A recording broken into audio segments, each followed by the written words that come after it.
1:35 p.m. The State Board of Education is returning to open session, and a quorum of the board is present. The regular meeting of the State Board of Education is reconvened. Ms. Evans, are there individuals who wish to address the board during today's meeting? Yes, there are people who have registered to provide public comment today, and I will review the rules. Each speaker will be limited to 3 minutes to address the board, and I will keep track of time. We will be strictly following the time limit so that everyone has an opportunity to speak. Please finish your sentence and end your comment when the timer goes off. Thank you for your cooperation. It is the practice of the board not to respond to comments during the public participation portion of the meeting. We will maintain an atmosphere of respect for all people. Any person disrespecting anyone by name or otherwise will be asked to cease. Public participation will occur in person and virtually. We will begin with those persons that are physically in the room with us today, and then move to those in the queue online. First person in the room today is Kathy Lester. If you'd please come to the table.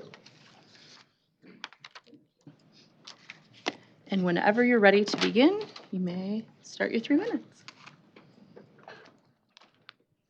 Good afternoon.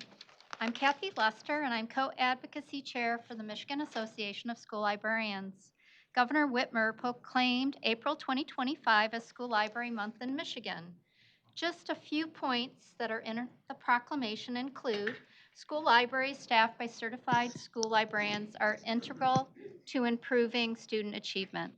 Certified school librarians teach students the skills they need to access, evaluate, and use information throughout their lives. Certified school librarians are leaders in technology integration and digital literacy in their schools. I earlier sent all board members an email with the link to the governor's proclamation. I also highlighted 3 amazing certified school librarians, Stacy Vaught, Cynthia Zervos, and Rebecca Lowe, who in their respective districts were recognized as Teachers of the Year this year. I followed up with more information about recognitions of school librarians Yasmin Shah and Brian Peck for their work with their students in their communities and their districts. I want to thank the State Board of Education and the Department of Education for their work and support, and I would like to ask for continued and increased support for equity of access to effective school libraries staffed by certified school librarians in our state. The work of school librarians aligns with MDE's strategic plan. We look forward to the possibility of presenting about the importance of school libraries at a future meeting. I would also like to share a few suggestions of support from MDE that would benefit students across the state. 1, include certified school librarians in all literacy efforts at the state level and encourage districts to include school librarians in their literacy efforts at the local level. Continue to move forward with the effort to create Michigan learner standards for school libraries. Most elementary school librarians are release time teachers similar to music, art, and gym, yet there are Michigan academic standards for all of these subjects except the library. 3, employ a school library consultant at the state level. I was glad to hear this morning's presentations, and if I had more time, I could share specific examples and stories of how school librarians support special education, how they support science, and how also they are leaders currently in their schools around artificial intelligence. I'd also like to share a book recommendation based on this morning's discussions. It's Free Lunch by Rex Ogle. This is a memoir about food insecurity, a student's food insecurity, and although it's a middle school / young adult novel, I think adults would benefit from reading the story to be able to empathize with our students and the hunger issues in our schools. Thank you very much, and happy School Library Month. Thank you so much. Next in person is Marcia Hovey-Wright.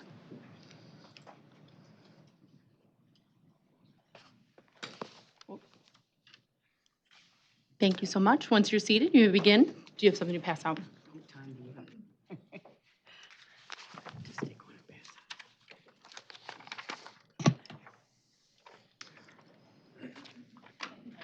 You begin. Good afternoon. My name is Marcia Hovey-Wright. I am I was a school social worker for 12 years and state representative for 6. I served with former Representative Littman and former Representative McMillan. And I'm here representing Indivisible. We had a meeting last night, and this letter was presented, and I was asked to present it to you. This comes from Substack. I did not write it, but the examples here give you a real sense of what the anti-DEI ultimatum could do. To whom it may concern at the U.S. Department of Education. Thank you for your April 3rd memorandum, which I read several times, not because it was legally persuasive, but because I kept checking to see if it was satire. Alas, it appears as you are serious. You asked me, as superintendent of public school district, to sign a certification declaring that we are not violating federal civil rights law by apparently acknowledging that civil rights issues still exist. You cite Title VI of the Civil Rights Act, then proceed to argue that offering targeted support to historically marginalized students is somewhat discriminatory. That's just legally incorrect. It's a philosophical Moebius strip of bad faith. Let me see if I understand your logic. If we acknowledge racial disparities, that's racism. If we help English learners catch up, that's favoritism. If we give a disabled child a reading aid, we're denying someone else a chance to struggle equally. And if we train teachers to understand bias, we're indoctrinating them. But if we train them to ignore it, we're restoring neutrality. How convenient that your sudden concern for equal treatment seems to apply only when it is used to silence conversations about race, identity, and inequality. Let's talk about our English learners. Would you like us to stop offering translation services during parent-teacher conferences? Should we cancel bilingual support to avoid staff appearance of special treatment? Or would you prefer just to teach all content in English in hopes for the best, since acknowledging linguistic barriers now counts as discrimination? And while we're at it, what's your official stance on IEPs? Because I checked. Individualized education plans intentionally give students with disabilities extra support. Should we start removing accommodations to avoid offending the able-bodied majority? Maybe cancel therapy altogether so no one feels left out? And I'm going to have to skip to the end because I ran out of time. We are interested in building a school system where no child is invisible. Thank you so much for providing your public comment today. Okay, so please feel to read this at your leisure. And I'm asking that you provide the support for school districts who want to protest this. Thank you. Yep, thank you very much. Next in person is Heather Eckner. Very good. Oh, I just stepped on your chair. Jenna Friedman is with you, is that correct? Yeah. Very good. Okay. Still tripped. I told you I was going to trip over you. All right. Ready, you may begin. Good afternoon, board members, superintendent, and department staff. I'm Heather Eckner. I serve as the statewide director of education for the Autism Alliance of Michigan. I'm here to provide public comment this month on Michigan's annual application submitted to the U.S. Department of Education in order to be eligible to receive IDEA Part B federal funds. States are required to make their IDEA Part B applications available to the public and accept public comment prior to submission. Through these applications, states must make a number of assurances regarding compliance with the IDEA, including ensuring a free, appropriate public education is available to all identified students with disabilities, that services are provided in the least restrictive environment to the maximum extent practicable, as well as identifying and addressing significant disparities, among other focus areas. This morning, the Autism Alliance of Michigan submitted our public comment to the Michigan Department of Education. The focus of our comment centered on the poor performance of students with disabilities in Michigan, which calls into question whether individualized education programs are addressing all areas of student needs that arise during the course of an academic year. Specific data point to these areas of concern include graduation rates. Michigan has one of the lowest graduation rates for students with IEPs in the nation. Dropout rate. Michigan has one of the highest dropout rates for students with disabilities of any state in the nation. Currently at 27%, 1 in 5 students with disabilities are dropping out of school. Suspensions. Michigan also has one of the highest rates of students ages 3 through 21 served under the IDEA Part B who are suspended out of school or expelled for more than 10 days during the school year. Attendance, absenteeism. Michigan students with disabilities are chronically absent at a much higher rate than students without disabilities. Additional areas of concern include assurances that impact transparency and dispute resolution for families. The Autism Alliance of Michigan calls upon the MDE to make IDEA state complaint investigation reports publicly available. The lack of access to decisions makes it difficult for parents, their advocates, and organizational complainants to assess whether and how to use the state complaint procedures effectively. The lack of access to these decisions also prevents the public from monitoring the MDE performance of its supervisory responsibilities. Another area of assurance related to students with disabilities being included in all general state and district-wide assessment programs. Michigan has consistently exceeded the limitation on the use of alternate assessments established by the Every Student Succeeds Act. We have provided you all with our full public comments that were submitted to the department. Again, we make our call to action. Michigan must do better for students with disabilities. We need strong leadership in our state, willing to confront honest information about the evidence of outcomes for all students in our public schools. And we need the courage to act with a sense of urgency. Thank you for your time and consideration. Thank you. And now Jenna Friedman. Ready? You may begin. If you would just move a little bit closer to the microphone so we make sure we capture you, I appreciate it. Thank you. Good afternoon, board members, superintendent, and department staff. My name is Jenna Friedman. I'm a graduate student at Wayne State University, a member of the Michigan Parent Advocate and Attorney Coalition, and an education intern at the Autism Alliance of Michigan. Last month, the Autism Alliance continued to provide public comment about the findings from our Special Education Experience Survey and highlighted the unacceptable graduation rates of students with disabilities in Michigan, some of the lowest in the nation. Today, I would like to address an interconnected disparity, the overuse of alternate assessments for students with disabilities. This overuse is contributing to lower graduation rates of students with disabilities because it takes them off the graduation track to earn a high school diploma. Alternate assessment participation in our state has remained unchanged for 3 consecutive years. Michigan also administers one of the highest rates of alternate assessments of any state in the nation. Michigan's ongoing lack of progress results in thousands of students with disabilities being funneled to an assessment with much lower expectations, less exposure to the general education academic content standards, and limited access to satisfy requirements for a regular high school diploma. Michigan implements 3 levels of alternate assessment: functional independence, supported independence, and participation. It is highly likely that many students placed on the MyAccess functional independence assessment, used for about half of all students with disabilities on alternate assessments, should be taking Michigan's regular assessment instead. To date, none of the waiver requests from the Michigan Department of Education to exceed the ESSA 1% cap on alternate assessments have provided a breakdown of participation by disability category. Without publicly available disaggregated data, it is difficult to assess which students are being inappropriately placed on alternate assessments and why.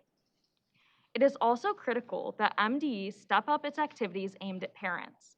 The current materials and processes are overly complex and exclude many families from meaningful participation in decisions about graduation paths.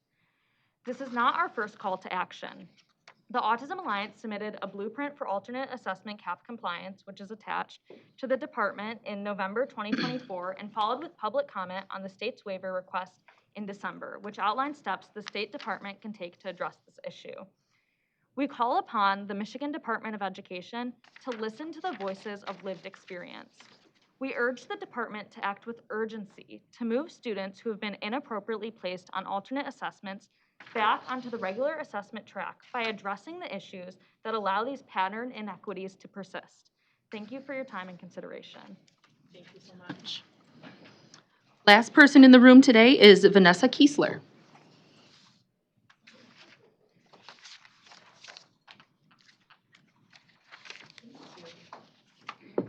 And ready, you may begin your 3 minutes. Good afternoon, board members, Dr. Rice, and Michigan Department of Education team. Good to see you all for my monthly update on the grants clock. Like last month, we are still right around 95%. You guys are continuing to pick off the last few direct grants. So I don't really have a strong update there, just keeping, I know we're down to just a few, plus a few competitive grants that have a longer tail and will, like I said last month, go longer than other grants by their nature. It takes time to get them out. I wanted to take a moment while I was here as well and talk about an offer of support from Launch Michigan. Obviously, everybody is very focused on understanding what's happening at the federal level and those implications for our state. And that falls into, in my kind of assessment of the landscape, 3 buckets. Advocacy, people who are speaking up and out about and for and against what's happening. Legal challenges or just legal questions. Should we follow this? What do we do? And then tactical strategic is the last bucket. Kind of, we know something's going to happen. We can guess at that. We can estimate the scenarios or figure out the scenarios, and then we can try to get some decision making, some data, some information, some background, so that when something happens in terms of the federal funds, we are proactively ready to support Michigan students and Michigan's education priorities. So Launch has been focusing there in terms of trying to lay out the scenarios we see happening, gather up the information. You know, I'm sure you're all getting it from everywhere as well, all the assessments. But if you need any, Ed Council is providing resources to us and a number of other nonprofits through one of our philanthropic supporters. So if that would help you, we'd be happy to share those. So what are the scenarios? What are the possible decision points? And then we've also built a tool that allows you to put in different changes in federal funding and see how it impacts the state as well as the individual districts. Because we know there might be not only amount changes, but block grant type changes. So if any of that is useful to the board, to the superintendent, or the department staff, we'd be happy to assist. We just want to, again, support the state in that proactive decision making. Lastly, I'll take my last 50 seconds to talk about some exciting work we're doing on dual enrollment. We're part of a coalition working to improve Michigan's dual enrollment access and opportunity for students. Primarily through reducing the perceived or real financial disincentive to districts to offer dual enrollment and reducing some of the barriers to dual enrollment. So we have working toward a policy package with, again, a number of partners, and we're excited about that work. For Launch, that is an important part of the Michigan Education Guarantee that I've spoken about from this end of the table before. The guarantee says we want all students to achieve a very high standard, ready to go to their next steps right after high school, and part of that is increased multiple pathways into and through high school. Dual enrollment is only one of those, but we have the opportunity right now to make change, hopefully, in that. And the data on dual enrollment is excellent. Thank you for so your much. time. We will now pivot to those online.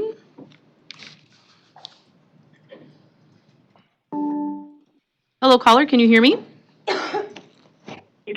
Yes. Thank you. If you could please state your name and where you're calling from, you may begin your 3 minutes. Thank you. Hello, my name is Alexa Lalagini, and I'm calling from Grand Rapids. I'm an advocacy co-chair of the Michigan Association for School Librarians and a certified school librarian at the Rockford Freshman Center, but I'm not speaking on behalf of those entities. I'm calling as a school librarian celebrating School Library Month. In my opinion, being a school librarian is the best job in the school. I work with every single student and every single staff member to be sure they feel included in the library. I survey my students regularly to gauge their needs, and here are a few responses when they were asked about the library. I love how open the space is, and the librarian makes you feel very included. I like how there is always a variety of books and how kind the librarian is. I like how you can ask for help with anything. The library feels safe and comfortable. I really appreciate all of the hard work everyone who works in the library puts into their day every day to make the students' day better. Mrs. Lalagini made it easy to find a book I needed. I love how Mrs. Lalagini talks with a lot of energy and shows emotion because it keeps me hooked, and I look forward to book talks because it's fun to hear about books with the way she explains them. It seems like a short movie. That last quote is referencing the book talks that I do every single week in every single English class all year. Last year, I gave over 1,800 book talks, and 79% of students reported enjoying reading in school at the end of the year compared to 57% at the beginning of the school year. In the last few months, I've taught research lessons using MEL databases, co-taught with our health teachers on digital mindfulness and healthy online relationships, worked with our science students to create weather forecast videos, and many more things that I don't have time to name. I want to be clear that this public comment is not about me, but about what a certified school librarian can do in a school that values the library and having it staffed full-time. I have a part-time paraprofessional who keeps the library open when I am teaching in the classrooms. All I hope is that all students are given the same opportunity that my students are given to have access to a certified school librarian in a funded school library who will help them to feel valued and supported. My colleague Kathy Lester mentioned some ways that MDE can support that effort, and I would like to reiterate how valuable those changes could be. Thank you for your time and all the work that you do. Happy School Library Month. Thank you so much.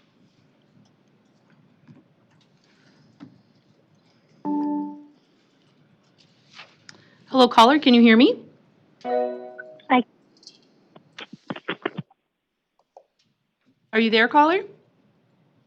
I am. Please let me know when I can go. Very good. Whenever you're ready, if you'll please state your name and where you're calling from, you may begin your 3 minutes. Fantastic, and thank you. This is Bree Mogenberg from Isabella County. While I'm not there in person, I truly hope that board members are not sleeping right now and they are awake. With that said, I recognize that many of us do not agree on several topics. But I think one thing that we can agree on today is that this is National Child Abuse Prevention Month. And actually, on April 3rd, President Trump had made a proclamation, and I want to share some of that.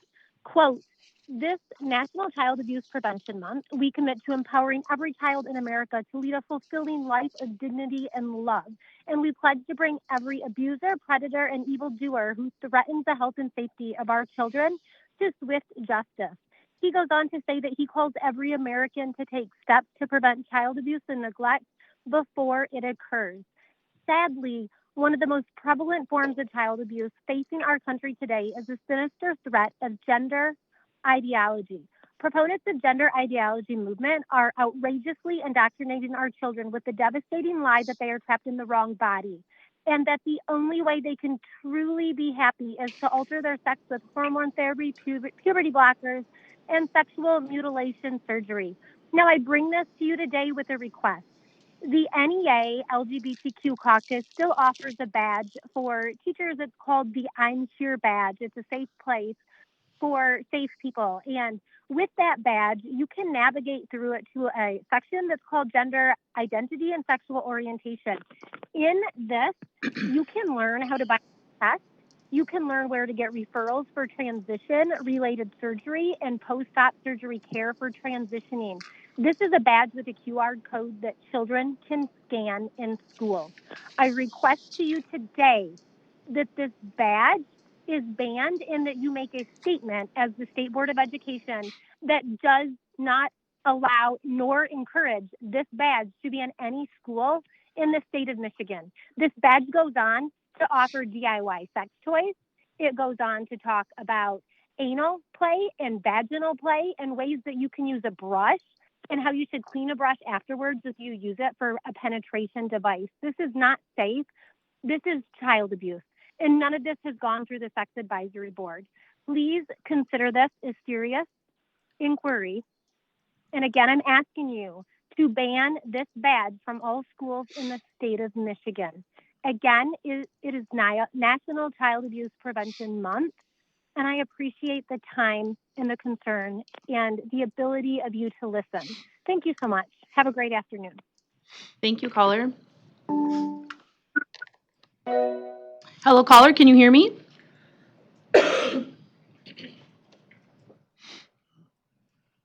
Hello, caller, are you there? Hello, yes, I'm here. Hello? Very Hello? good. Yes, we You can hear me? hear you. Yep. Yeah. If you'll Okay, state, so I didn't realize that the public comment had started because the video was lagging behind for me for 20 minutes. Of- Is there a way to bump me one down in line, or is there nobody after me? you're the last one. Oh, Are you available okay. to speak? Great. Yeah, I mean, I really need to, so it's fine. Okay, very good. Whenever you're ready, if you'll state your name and where you're calling from, you may begin your 3 minutes. Oh, so it's Wait, so the video is still lagging behind then in that case? That's 'Cause correct. It looks like The- somebody else is speaking. Nope, the live stream is behind, so the YouTube video that you're watching is behind what's actually going on in the room.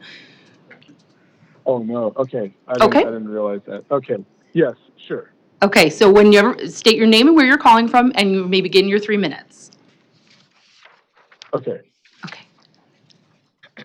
Hi, my name is Sayed. I live in Novi. Very good, go ahead and start. So, hi, the primary purpose that I called for today was actually to commend some of the folks in the Board of Education and more importantly in my lead. I know that my lead has kind of separated from the Board of Education, but there are some very, very good people in that team, and unfortunately, they do not have a public comment section there. But my family has really been helped a lot by that team, and specifically by Ms. Timms as well as Ms. Hershey over in that. However, as I was listening to this conversation today, did come up with a couple of other points that I thought are worth sharing. I heard the science education consultant, Ms. Weber's conversation about the importance of science and this new three-dimensional thinking. And as somebody who works as a R&D director for a global pharma company, did want to kind of just share my thoughts on this. That it seems like what was discussed was that time is the magic wand, so to speak, the first magic wand. I disagree. I think the true first magic wand is the freedom to think independently, the intellectual freedom. The ability to challenge accepted norms, to receive feedback that guides rather than constrains. And the shift from learning about to figuring out is profound, but it requires more than standards. It demands a culture that celebrates curiosity. And this culture needs to be pushed from the top.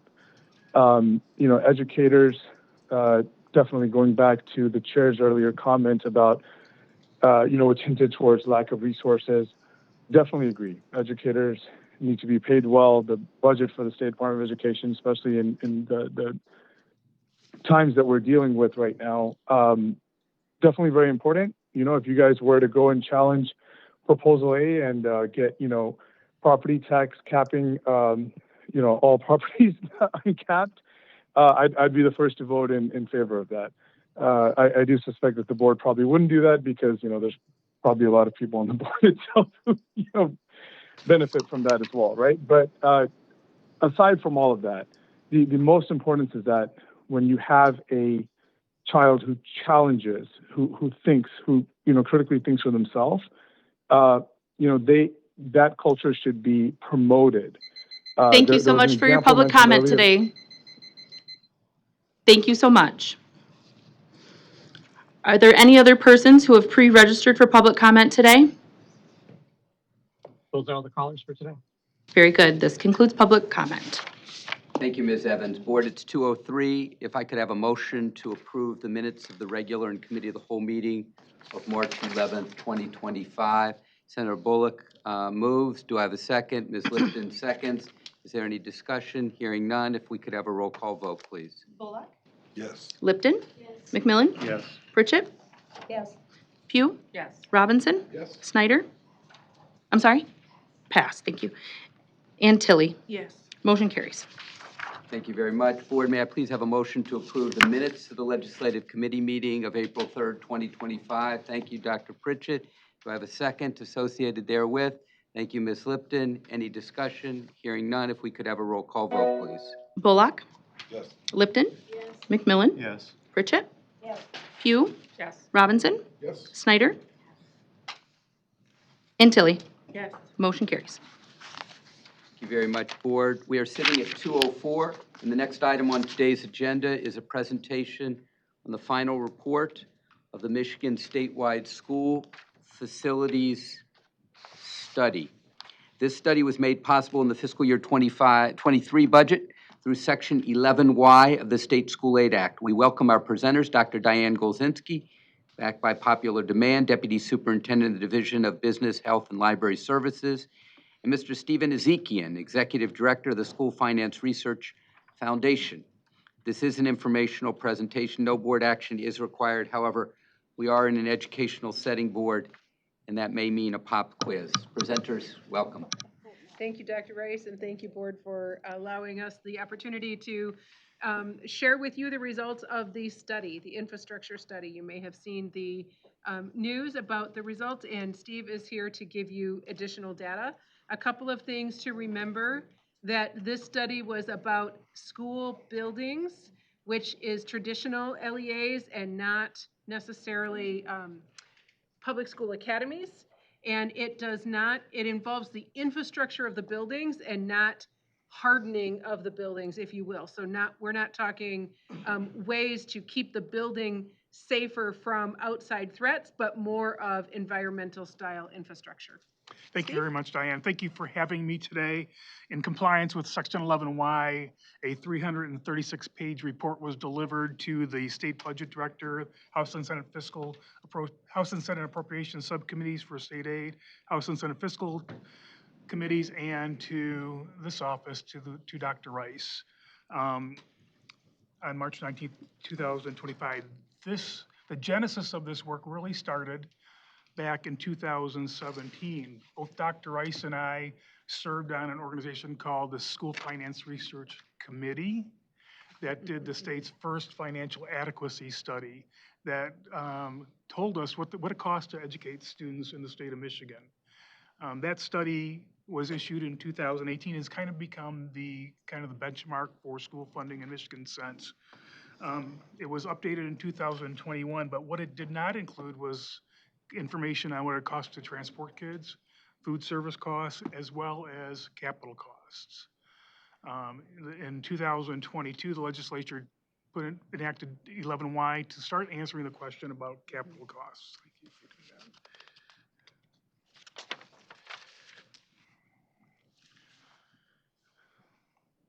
Keep in mind that this study only looked at the health, safety, and wellness components of a school building.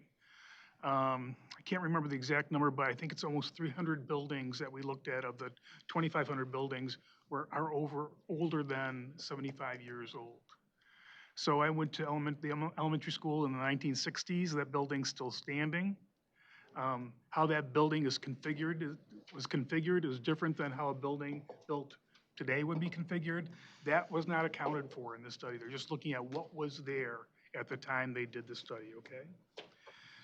So the study asked us to perform a comprehensive statewide facility study and assess the conditions compared to current health, safety, and wellness standards. It included, as Diane said, all K-12 instructional buildings in the state, instructional buildings including special ed buildings. And it was to determine the most cost-effective way to bring those buildings to a health, safety, and wellness standard. When we look at the work, there were 3 phases of the study. A strategic planning focused on establishing the scope. So what are the standards? And we looked at standards, both national and state standards in terms of health, safety, and wellness standards. Then data collection. The legislation asked us to use architects and engineers that are Michigan-based and have school experience to do that assessment. We put out an RFP. We hired 34 different firms with those qualifications to do that work across the state. There were 1,500 different individuals involved in walking those buildings across the state and spent probably 95,000 hours doing that work. And they looked at 89 different components in each school building that they walked and delivered a report based on those 89 components.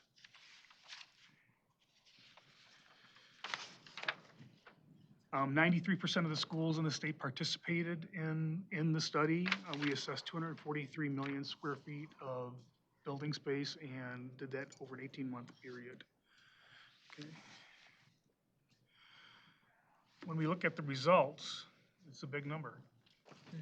This is a number over 10 years, and it's comes to $22.8 billion. Most of that has to do with repair costs that are recommended, and a small amount coordinates with buildings that could be replaced. So the legislation said, is it more cost effective to repair a building or replace a building based on those health, safety, and wellness standards? In 26 cases, it was less expensive to replace those buildings if that's what the districts chose to do. Keep in mind that this is one piece of information that a district would look at. You know, we're not in the shoes of a district that has a building and has other information about that building and how it's used currently versus how it's going to be used next year. So this is not you must do kind of thing, it's information. The most common thread, though, in those 26 buildings is that those buildings were originally built for larger populations that are currently in those buildings. So we continue to look at the results. The results were scheduled over a 10-year period. 5.3 billion of the 22 billion was considered to be critical need. 6.9 billion near-term, and the rest long-term needs.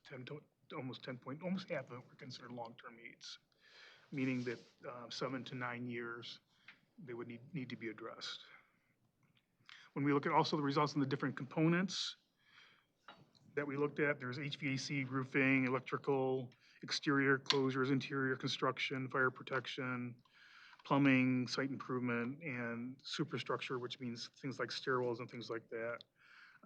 That makes up the 22.3 billion, but most of it, 50% of it, was in HVAC systems and roofing systems. When we look across the state, this just gives you an idea of where the buildings were that we looked at. Obviously, where the most dense population down in the southeastern Michigan is where most of the buildings were. I guess there's over 2,500 buildings walked. The distribution of it. And I've already talked about this. 2,508 buildings were deemed to be most effective to repair.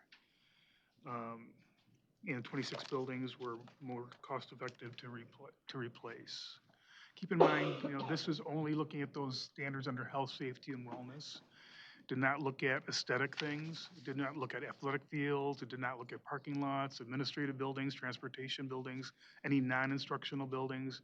It did not look at things that did not affect health, safety, and wellness. And as I alluded to earlier, in terms of the age of the buildings, it did not look at updating buildings to current educational building standards.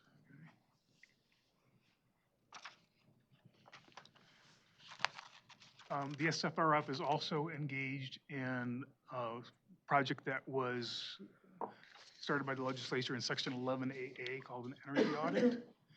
We have about 70% of the districts participating in the energy audit. That work will be done in probably September of this year. What the result of that will be giving districts in the state where opportunities are for energy efficiency in buildings. There won't be a number like we've seen in the infrastructure study that says we need X billions of dollars, but we'll point out opportunities for energy efficiency for those buildings. I'm actually excited about that work, and that's reachable things for school districts to do. I've been working in coordination with Eagle and other organizations about what opportunities there are for districts to access financing and funding to work on these energy projects in their school districts. And once we get closer to the end of that project and then it results for the districts and they get their reports, we're looking to do some educational opportunities for districts to help them understand how they can achieve some energy efficiency in their buildings and save operational money in their districts. One thing I forgot to point out in the infrastructure piece,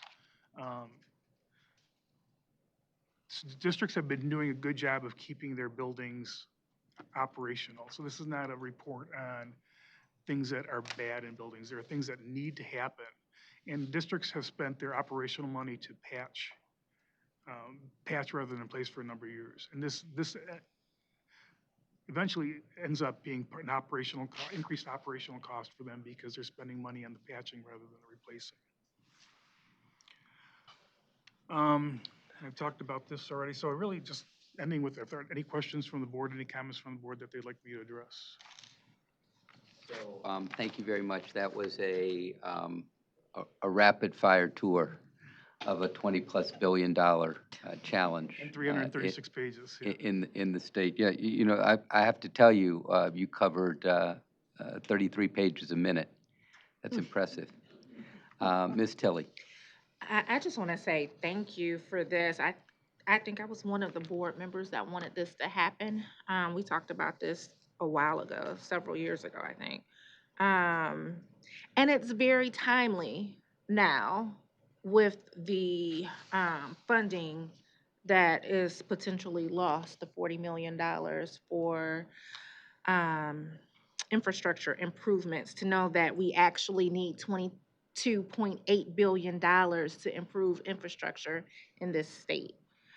And I also appreciate the different categories that you use for the distribution of the repair costs. So, thank you. Thank you, Ms. Tilley. Other reflections from other board members? Dr. Pugh.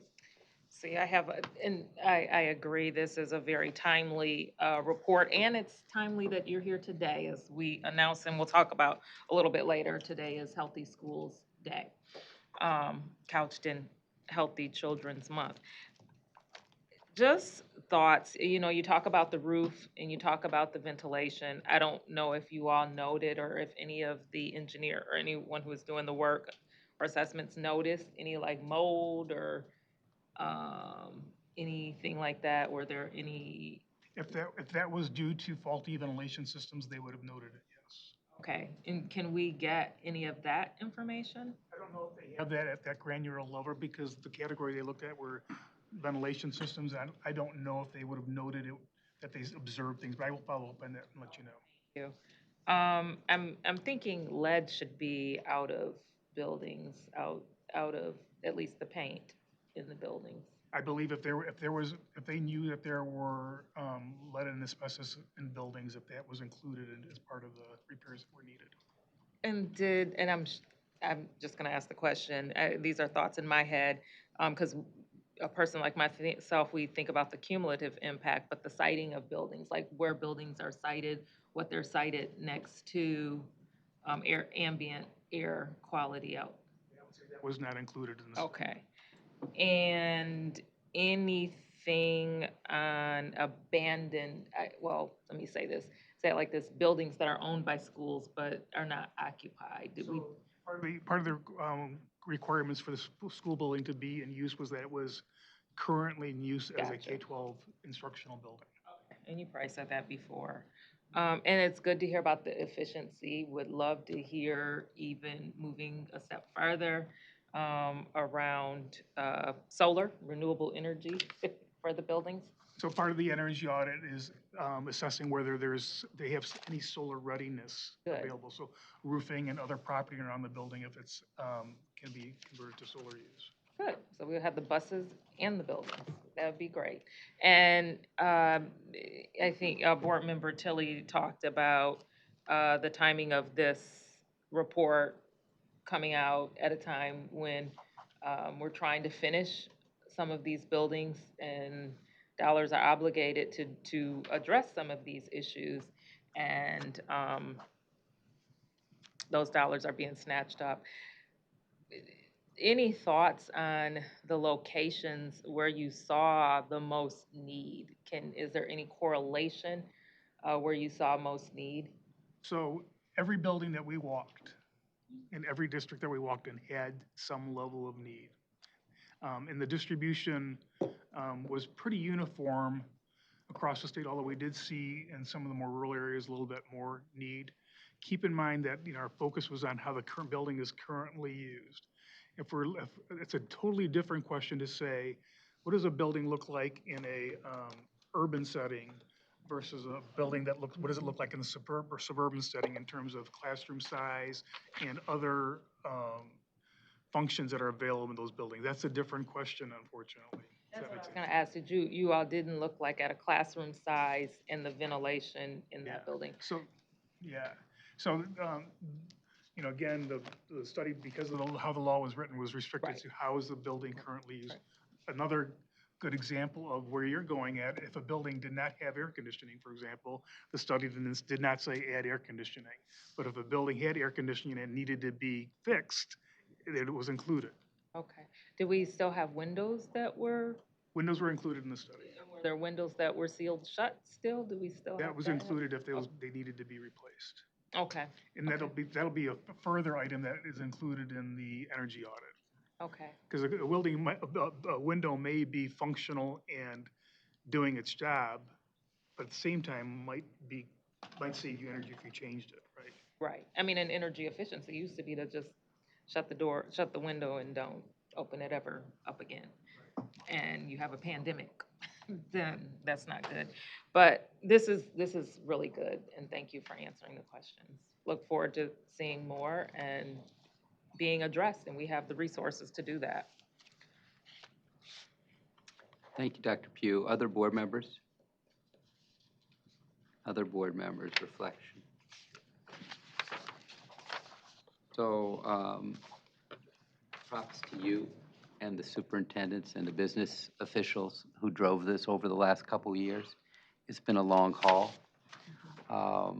When the School Finance Research Collaborative Study was put out in January of 18, it had the gaps that you noted, as well as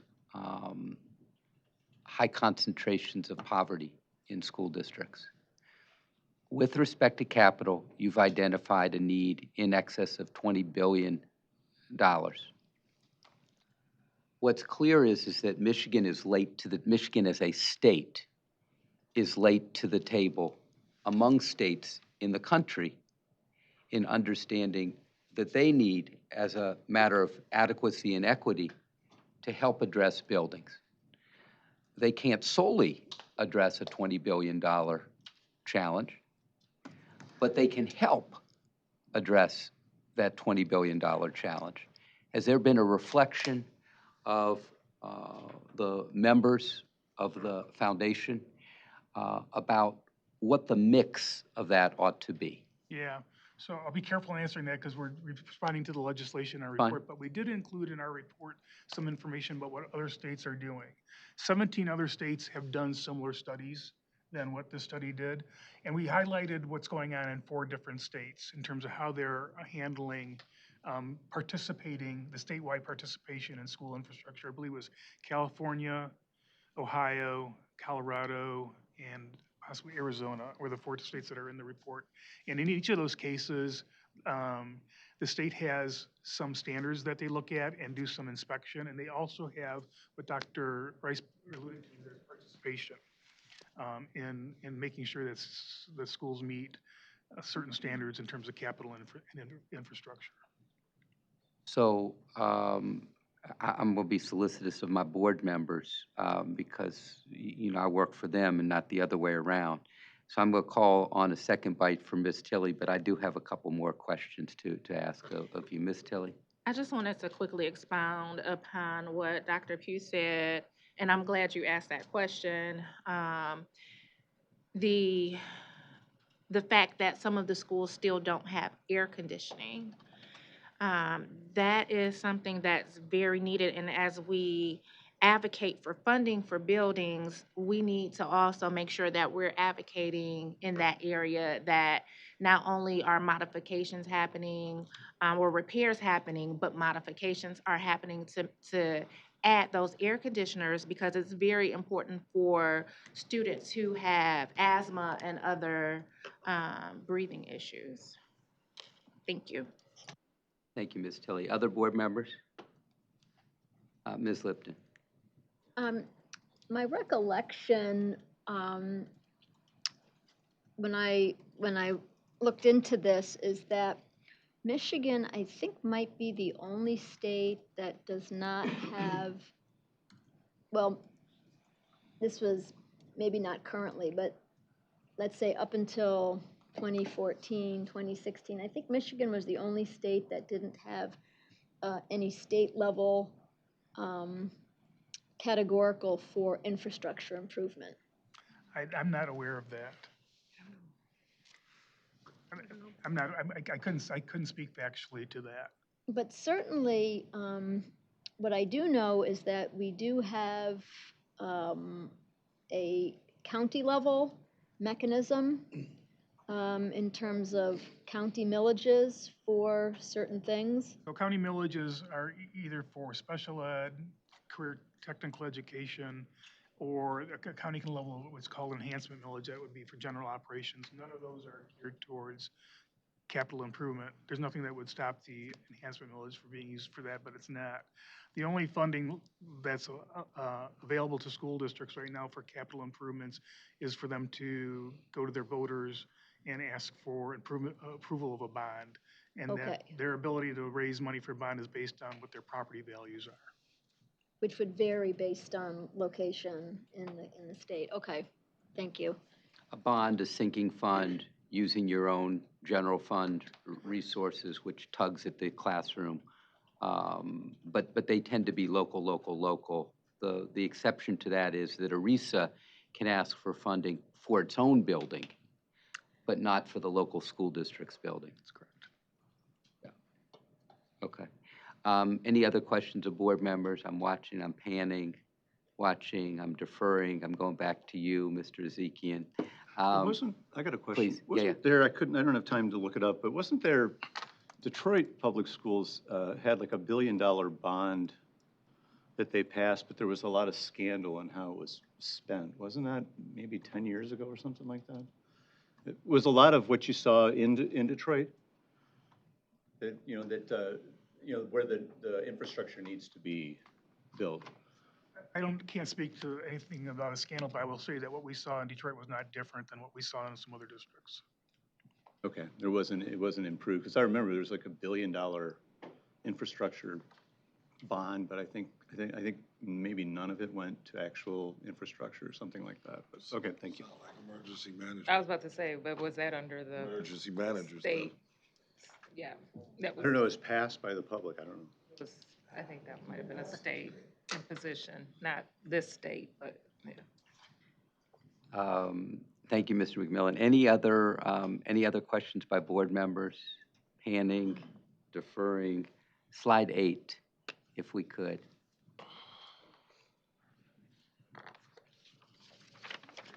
Here it is, found it. Okay.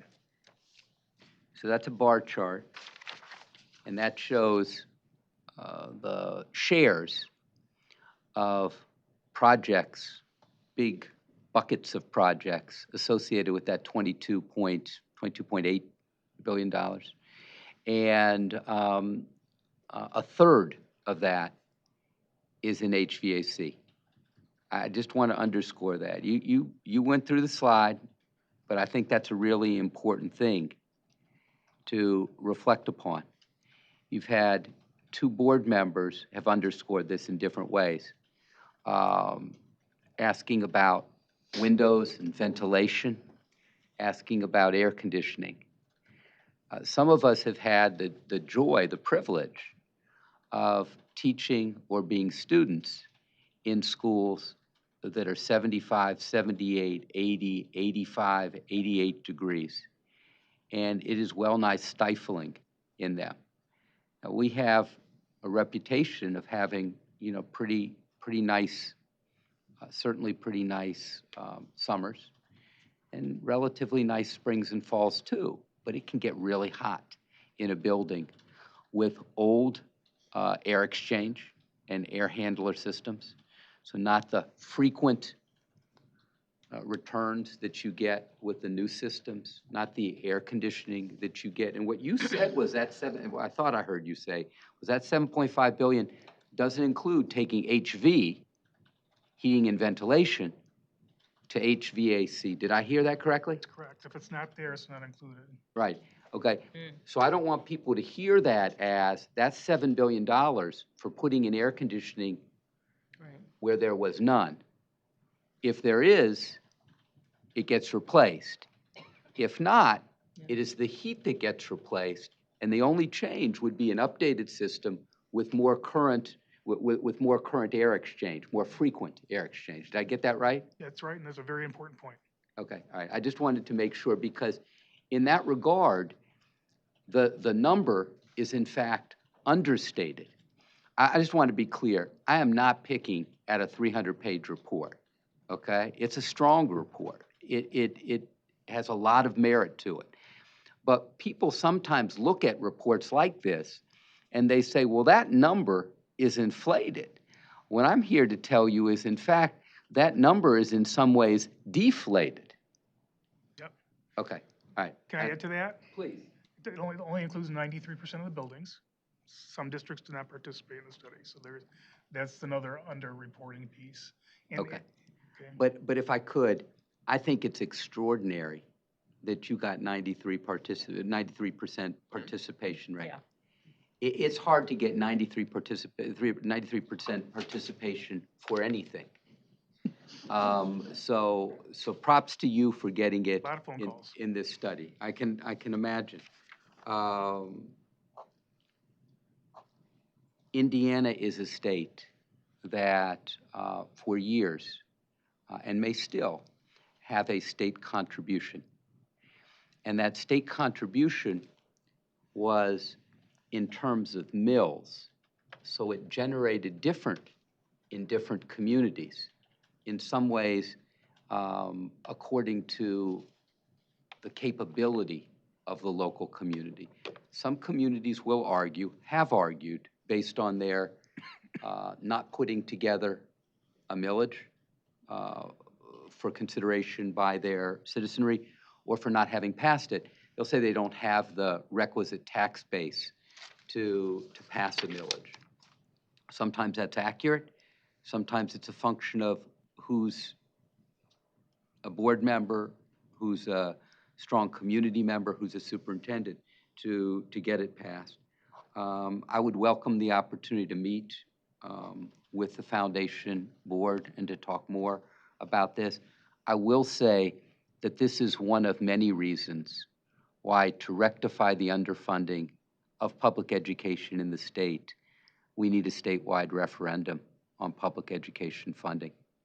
That is the only way that we are going to make up some of the deferred challenges in public education, some of which are about inanimate objects, buildings, and some of them are very animate, the levels of staffing in some of our buildings. So I just share that with you because I know people think, some people think that that's a pipe dream. I'm here to tell you that there will be a referendum in this state in the coming years.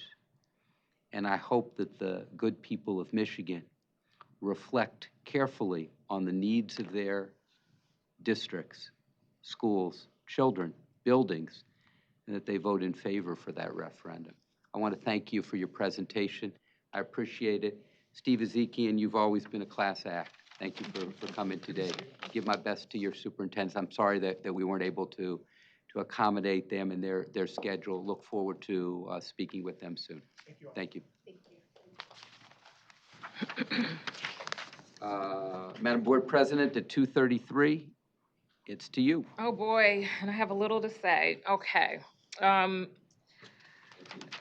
This month, I mean, there's a lot that we could acknowledge, and we will in the legislative section, and I'm sure that Mitch will talk about our visit to MPE where he was able to meet his twin Governor Walls. But this month, I come as the president of State Board of Education, but also someone who cares deeply about the well-being of every child in this state, and with a clear and urgent message. We are witnessing an escalation of harmful policies and a wave of cruelty and disregard sweeping across this country. Cruelty aimed at children, cruelty aimed at families, educators, and the foundational values of truth, inclusion, and justice that public education should stand on. These coordinated efforts to erase diversity, erase people, equity, and inclusion from our schools, and to push false, politically motivated narratives into our classrooms are not just wrong, but they are dangerous. And to be clear, I will continue to use every ounce of my energy, every platform that I have, and every bit of influence in this office to push back against the anti-diversity, equity, and inclusion efforts, the spread of misinformation, and the systemic dismantling of inclusive, fact-based education. DEI, diversity, equity, and inclusion, is not some radical notion. We heard that this morning in several presentations. It is foundational to a just, effective educational system. While diversity by race, gender, and gender identity is proven to promote innovation and academic excellence, equity, and inclusion are equally critical. We are talking about how we support children with disabilities, as we heard this morning, how we ensure rural students have access to transportation. We are talking about how we affirm students' identity and protect their safety. This is D&I in its fullest sense, addressing systemic barriers and making sure that every child has an opportunity to thrive. How do we say we care about children with disabilities while threatening the very services that support them? How do we say we support rural communities while failing to ensure that these children can even get to school? And how can any school district justify teaching lies, distorting history, and silencing truth just to comply with politically motivated mandates? And so I am requesting, Dr. Rice, the Michigan Department of Education to advise our school district, every school district here in Michigan, to not comply. And what I mean by that, I mean to fully not comply, do not sign on, especially not in response to the recent letter from the U.S. Department of Education demanding that schools certify their alignment with policies that would inflict harm, violate civil rights laws, heard it this morning, and force educators to teach our children lies. We must not give legitimacy to cruelty dressed up as compliance. And I understand that our governor, Governor Gretchen Whitmer, is heading to Washington, D.C. And while the business of government and economic development is important, I want to urge her, and I'll send this to her, to also speak up publicly and boldly, just as boldly, for children and families right here in Michigan who are being devastated by the fallout of these destructive actions. At Central Michigan University, right up the street from my home, the U.S. Department of Homeland Security recently terminated the visa records of several current and former international students without warning, without due process, and without the university's knowledge. These students were wiped off the books during routine system checks. This didn't just happen at CMU. Students at the University of Michigan were impacted as well. Their lives have been upended. Immigrant children are being swept up in ICE raids and or forced to live in fear. Children who are simply going to school seeking safety, community, and a chance to learn. Highly qualified educators and researchers are being pushed out or silenced, not because they fail to perform, but because of the color of their skin, who they love, or what they teach. This chilling climate is robbing our students of representation, mentorship, and truth. And so I say anyone that is in Washington, D.C., heading to Washington, D.C., anyone with a microphone and a platform should be using it to tell the Trump administration to take your foot off the necks of our children, our educators, and our communities so that we can rise, and to stop blaming us, them, when we can't. Anyone with a voice, especially one in the nation's capital, should be talking about the $42 billion in bills now left to the state of Michigan to pay because our government walked away from a contract and a promise. If anyone is talking about building better, then we should be talking about the $22 billion that we just heard about so that our children can have ventilation and air and heat. We need to be talking about the government that behaves like bullies, in the lunchroom, taking away breakfast and lunch from our children, money from our farmers, as we heard this morning. Talk about the decades of underfunding and defunding of our education system, and then ask why aren't our children achieving more. I want to thank, as I have been across the state, Attorney General Dana Nessel for all that she has been doing, not just for this state, but for this country. And I also am asking that she issue guidance, guidance that I formally requested on February 3rd, so our schools get clear legal protection, as well as other agencies, guidance on policies that encourage discrimination and violate civil rights statutes. These agencies deserve to know that the law is on their side when they choose justice over compliance. So another mantra that I've been using is we are the Calvary. We know that this is not a time for business as usual. We are those people who have to say no to silence and yes to courage.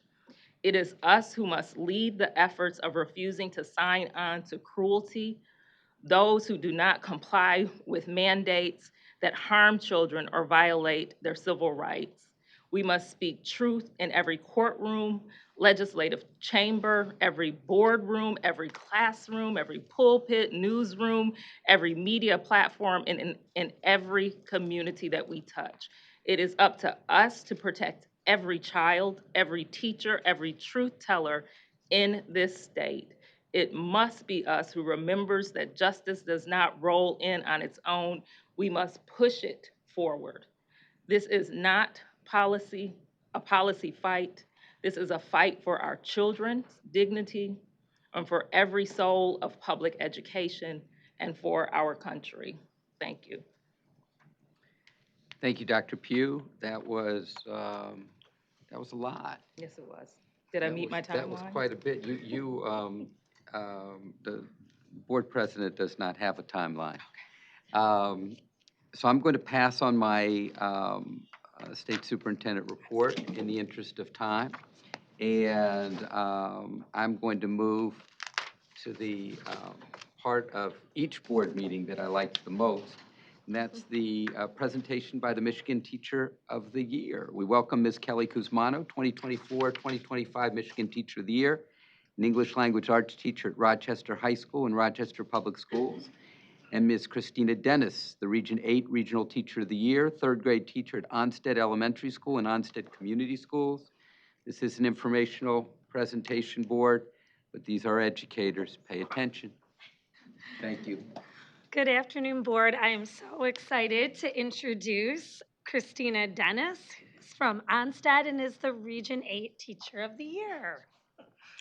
Good afternoon, Dr. Rice and members of the board. I'm Christina Dennis, the Region 8 Michigan Teacher of the Year. I'm honored to be a representative of our state educators and to work with the other esteemed regional teachers of the year. It's been a pleasure and an honor to do this work this year. First, let me share a little bit about me. I earned my Bachelor of Arts degree in elementary education from Hillsdale College with minors in English and Spanish. I then got my Master of Arts in elementary education from Siena Heights University. And all of that was, my master's was during my first few years of teaching. I'm currently a third grade teacher in the Onstead Community Schools in Onstead Elementary. I've spent my time as a K-8 Spanish teacher, high school Spanish, fourth grade, fifth grade, reading interventionist over the past 33 years, 22 of them at Onstead Community Schools. I've been a member of multiple leadership teams, mentored many college students, student teachers, first-year teachers. I've also been an adjunct professor at 2 universities during my educational career. This is my beautiful family. I'm a sap. I'm sorry. I swore I was going to try to get through this, but I'll be good until I talk about my students. I live in Tecumseh, Michigan with my husband, Michael, and we have 3 amazing daughters. My oldest, Megan, is an accomplished pharmacist. My daughter, Kylie, is a beloved NICU nurse, and my youngest is a junior in college in human resource management. My journey includes starting my career a year out of college for about 7 years. And then I stayed home for 10 and a half to raise my girls. And as my husband says, 1 became 2, became 3, and he was like, when are you ever going back? I worked part-time during the time that I was off at my alma mater grade school, the local ISD, with mentor teachers. And then, like I said, as an adjunct professor in undergraduate and graduate levels with SCNIH University and then Lourdes College.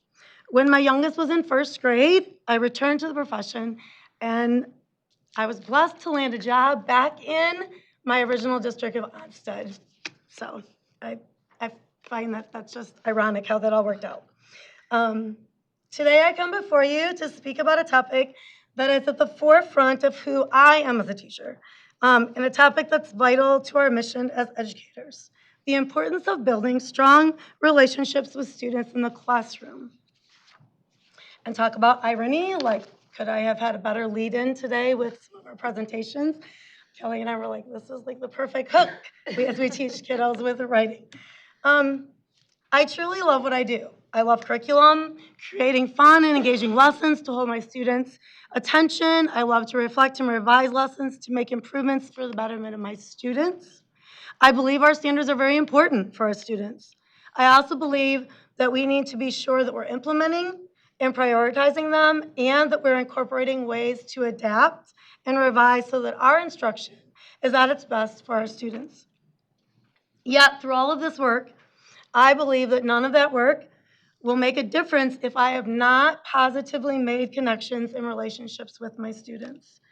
This is exactly what the board's strategic plan addresses in guiding principle number 3. It expounds that students are encouraged to be creative and innovative and have authentic, meaningful relationships with their educators. It's just teams trying to reconnect. It should be fine. Oh, I was like, what am I? Yeah, okay, like, I'm just clicking a button. I swear. If I truly want my instruction to have an impact on my students, I have to make connections. I have to build relationships, provide an environment where they feel safe and loved first and foremost.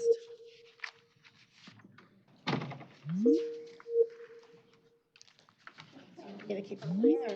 If you're okay with it, just give me 2 seconds and we'll just double check. That was a perfect water break. I'm gonna turn it over to you. Gotta hook back up to the internet. Hey, this is like being in the classroom. Technical difficulty.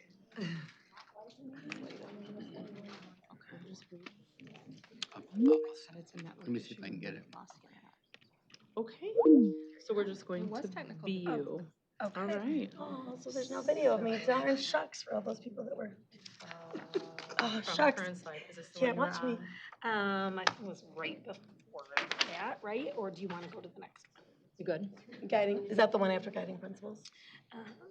So there's, This? this. Yep, and so then the now next we're one. here. Yep. Okay, yep. All right, ready? My students return to my door for a morning greeting years after I've had them because I have made that relationship a priority. As research tells us, positive childhood experiences can neutralize the negative effects of adverse childhood experiences. By consistently caring for and supporting these students, teachers can be a positive influence in their lives. As teachers, we can be sure that all of our students are represented in our classrooms, regardless of their differences or the trauma that they may bring with them to each of our classrooms. A safe and nurturing relationship can change their lives. A wonderful book that a valued, respected, and inspiring mentor shared with me last year is Light Up the Learning Brain by Jessica Snarski. The synopsis really says it all. The book is for cycle breakers, game changers, courageous leaders, consensus builders, and the worker bees, visionaries, and those who know that education can be magic. Our job as an educator is to light up the learning brain. This is why, just as Dr. Justin Tart said, taking time to get to know students isn't fluff time, it's academic time.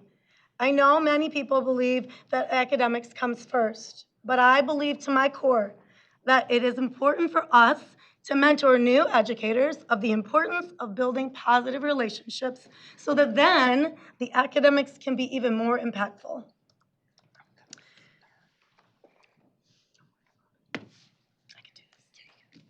A young boy, 8 years old, showed up in my classroom in the fall of 2023. He had dark brown hair,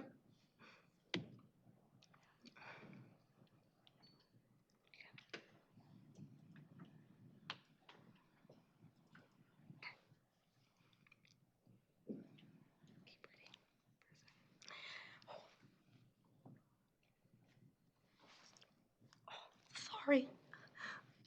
I always cry when I talk about my kids. He had dark brown hair and the darkest brown eyes with a smile that could light up the room. However, on most days during his second grade year, I would come to learn this young boy would curl up in a ball in his chair and hide in his sweatshirt. He would refuse to engage or participate in activities and appeared to be angry at the world and everyone around him. He was closed off, and needless to say, this made teaching a little difficult. This was a common visual for the first 2 weeks of the school year in 2023. I made a decision that as long as everyone in the room was safe, that at least if he stayed present in the classroom, he was auditorily getting at least some of the information, it was more important for me for him to be included and let him know that I cared about him than to send him to the office or have him go outside of the room. This sweet boy has a huge heart. And quite literally, he can be one of the sweetest kiddos that I've ever met in all my years of teaching. Yet he did not know how to let people love him. He did not like positive affirmations or to be told that he was doing anything well. His aces outweighed all of the good that was presented to him. Yet, after the second week of school, this young man was never seen curled up in a ball in his chair, except for maybe once or twice. I worked diligently and tirelessly to build a relationship with a broken young man who needed someone to stand with him.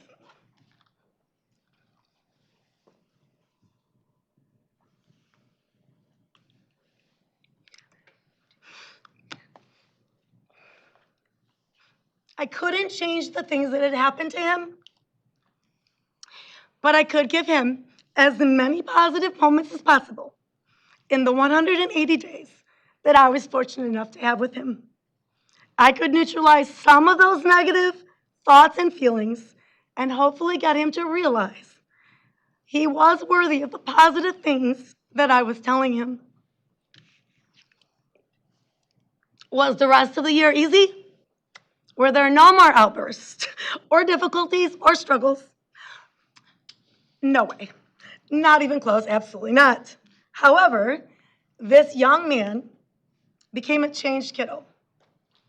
He smiled, he laughed, he hugged me on a daily basis. He began to enjoy some of his experiences at school. Hey, we gotta count the positives when we can.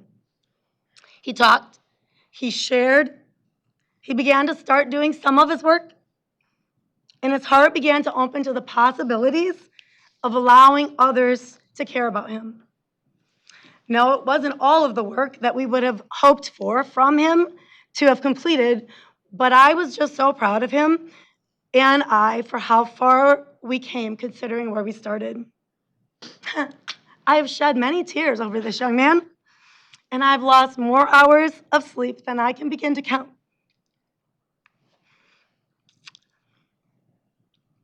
But this young man knew that I loved him just as he was, the good, the bad, and the ugly. He learned I wasn't giving up on him, which is what they want you to do. And you just gotta keep staying there for them. In the end, he learned to love me too. And I know in my heart that even when he doesn't show it, he knows I'm always going to be there for him. He was a completely different kiddo by the end of the year. I know that he will carry that with him And I pray that the difference I made in his life during those 180 days will somehow impact him for the years to come. To echo what Christina says, we know, and first of all, you can just tell that Christina's heart is as big as a mountain, but it is no different than every single teacher, K-12 every day, who builds and builds and builds despite the rolling up in a ball, despite the shutting out or shutting down. You try and you try again. Strong relationships are the backbone to enable individuals to navigate challenges, to build emotional resilience, and to develop a deeper sense of community, as this quote says on the screen. I know just yesterday, I pulled a student out of class who is currently in peril of not graduating, and she and I have gone many, many rounds together. She knew when she saw me at the door that we were going to have a tough conversation. It is only because she trusts me, she knows me, and she knows that I am not going to quit until I see her walk across that stage at the end of the year, that it won't stop. And I cannot stress enough how important our job is. And Dr. Robinson, you teed us up beautifully by saying it earlier today. And we know that there are benefits to positive student relationships. We know that when kids feel supported and connected to their teachers, they experience emotional safety and confidence. It doesn't matter if they are entering school for the first time or if they're 2 months away from graduating. It doesn't matter if they're the littlest ones or the 6'4" kids that I'm, looking up here to lecture them. Emotional safety and confidence, improved academic performance, social and emotional development, increased engagement, behavioral improvement, and long-term impact. We know, and I can tell you from my uncomfortable encounter at Orange Theory Fitness on Saturday with 2 former students from a decade ago, that they never hesitate. Oh, yes, they never hesitate to remind you, to give you a hug, and to reach out. It is because of the relationships we form day in and day out that students thrive. Some of the, I already did that one, sorry. Steps to building those strong relationships. I'm just going to touch on these quickly because we could expound on this like forever. Getting to know them, knowing them personally, learn their names. I love it. First day of school, I go around and I'm just good with names, and they're amazed by that. Know their interests, backgrounds, what aspirations they have, greeting them at the door. I mean, all of the things. Create a safe space for open communication. Have a welcoming classroom environment. I tell my kiddos, we gotta be here all day, right? We might as well enjoy ourselves, and we might as well have fun while we're here, because we have to be here regardless. Be consistent and reliable. They thrive in environments where expectations are clear and consistent. And when you build that relationship with them, they respect you and you have far less problems. Incorporate collaborative learning. Promote a sense of community in the classroom. It's important that everyone has that sense. We're all included. We all treat each other with kindness and respect, and demand that. Make that a part of your classroom. Offer individualized support. Recognize that students have different learning styles and needs. I'm a big proponent of small group. That's the only way that I'm able to meet my kiddos who are doing above and beyond and my kiddos who need more intense intervention. If I stand in the front of the room, I miss so many if I stand up there for a 50-minute period. So I'm a big proponent of small groups. Here are a few of my examples.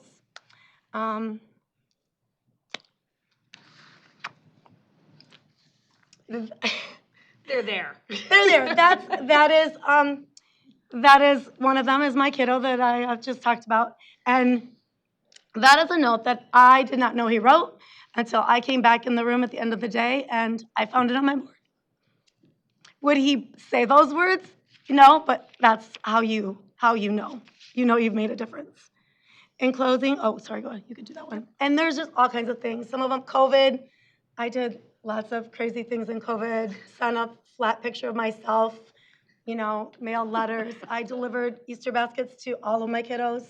My personal daughters went with me. They thought I was nuts. And 6 hours later, by the time I had driven all of the outskirts of the county, because some of them are school of choice, they're like, we're still, yes, you have to go to all of them. So anyways, I did do all those things. In closing, according to Education Week, 46 studies found that strong teacher-student relationships were associated with both short and long-term improvements in practically every measure schools care about: higher student academic engagement, attendance, grades, fewer disruptive behaviors, suspensions, and lower dropout rates. And as we all know, to the world, you may be just one person, but to one person, you may be the world. Let us continue to support our new educators in the profession to be difference makers and to be that one person to their students. I love the work that I do and exploring creative ways to engage students in the curriculum that I teach. However, what really makes my heart swell, if you couldn't tell, and my smile spread across my face, is the love that I have for my students. A true passion that I have is to be an influential person in the lives of my students. I just want to be a difference maker. So in closing, here I am. See, I'll just pretend like I'm in front of my 8-year-olds. I'd like to share one of my favorite books. Hopefully you know this book. Thank you, Mr. Folker, by Michigan author Patricia Polacco. And she had just that. She was a struggling reader, literally could not read until she met her 5th grade teacher, and he made a difference in her life. And who would have thought? She then became this profound children's author.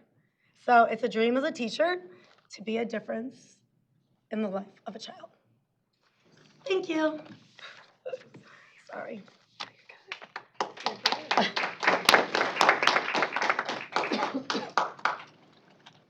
We won't even do my update because Yes, it you was a will. busy month. Well, it was a busy month, and there's a lot of activity at Rochester Community Schools. And so those pictures are reflective of that. We have our annual Crosstown Showdown, which is a big rivalry matchup between some of the high schools in the district. And there is just student leadership all over the place. So we attended the state conference for student council activities, and that is always held at the Amway Grand in Grand Rapids. And so we got to meet all student leadership kids all over the world. If you ever want to put a smile on your face, come to a PEP assembly at a student council conference, because it is no shame in their game. It is so loud. So thank you again, as always, board, and we open for any questions and reflections. Thank you, our Teachers of the Year. We appreciate you. We also appreciate the shout out for Patricia Polacco, who lives in Union City, the last time I checked, and is a brilliant author. And thank you for Mr. Falker is a book that everyone should read, should be required reading. Board members, questions, comments, concerns, fears, phobias, neuroses for our Teachers of the Year. Ms. Tilley. Thank you for the presentation, ladies. Ms. Dennis, wanted to know, since you've been in this role and you've been exposed to more things around the state, do you have any suggestions for us, any opportunities for us to improve? I just think that we need to come together and keep working together to do whatever is for the betterment of the students. I think sometimes that's got to be at our forefront. What's best for students? Is what we're doing the best for students? And if we can't say that 100%, then we just need to keep working and keep working together until we know that what we're doing is what's best for all of our students.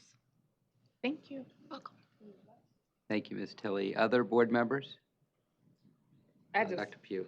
say thank you. I mean, it's all of the educators that sit at the end of the table, but we felt you. We felt your love and your nurturing and care for the children.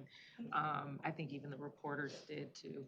I've been good all day. I'm like, I can do this. And then, oh, Lordy.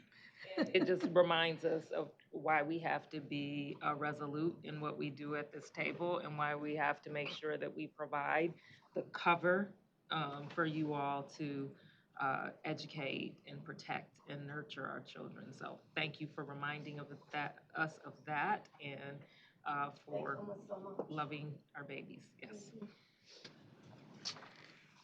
Thank you, Dr. Pugh. Anyone else? Dr. Pritchett? Thank you. Thank you both.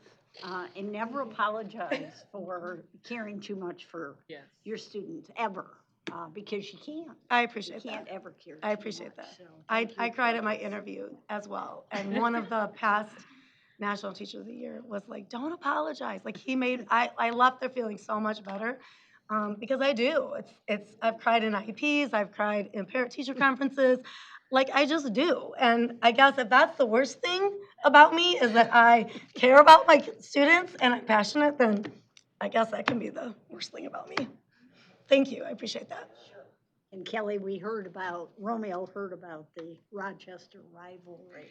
Yeah, it's a big deal. It is a big deal. Yeah. We don't ask me where my loyalties lie, because I don't want to be on record. Thank you, Dr. Pritchett. Anyone else for the good of the group? I want to thank you for your presentation. I want to thank you for being real with us at the state board meeting, because so often the stuff here is a little bit manufactured. So we appreciate the genuineness. We also appreciate the shout out to Dr. Robinson, who won't toot his own horn, but doesn't mind if you toot the horn for him. It was a great lead-in, we appreciate that. And I think it's with appreciation of one educator to another for the understanding that much of what we do is deeply important, but immeasurable in ways that people try to measure public education.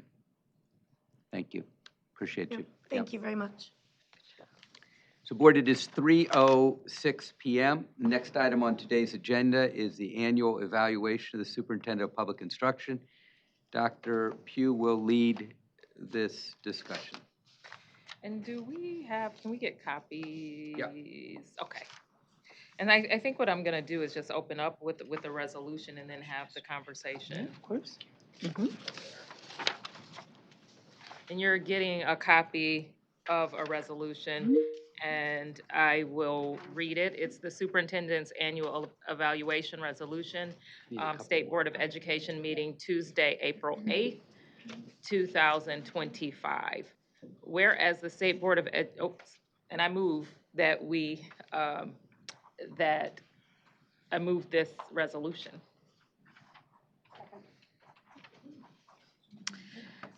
And I will read this into the record. Whereas the State Board of Education has conducted the annual evaluation of the State Superintendent, Dr. Michael F. Rice, pursuant to the terms of his contract, and continues to appreciate and recognize his dedicated service and steadfast leadership of Michigan's public education system. Whereas Dr. Rice has informed the board of his decision to conclude his tenure as State Superintendent effective October 3rd, 2025. Now therefore be it resolved that the State Board of Education acknowledges this evaluation in the public record and expresses its gratitude to Dr. Rice, it'll be much more to come, for his continued service during this important transition period as he remains in his role for the next 6 months to support a smooth and stable leadership transition.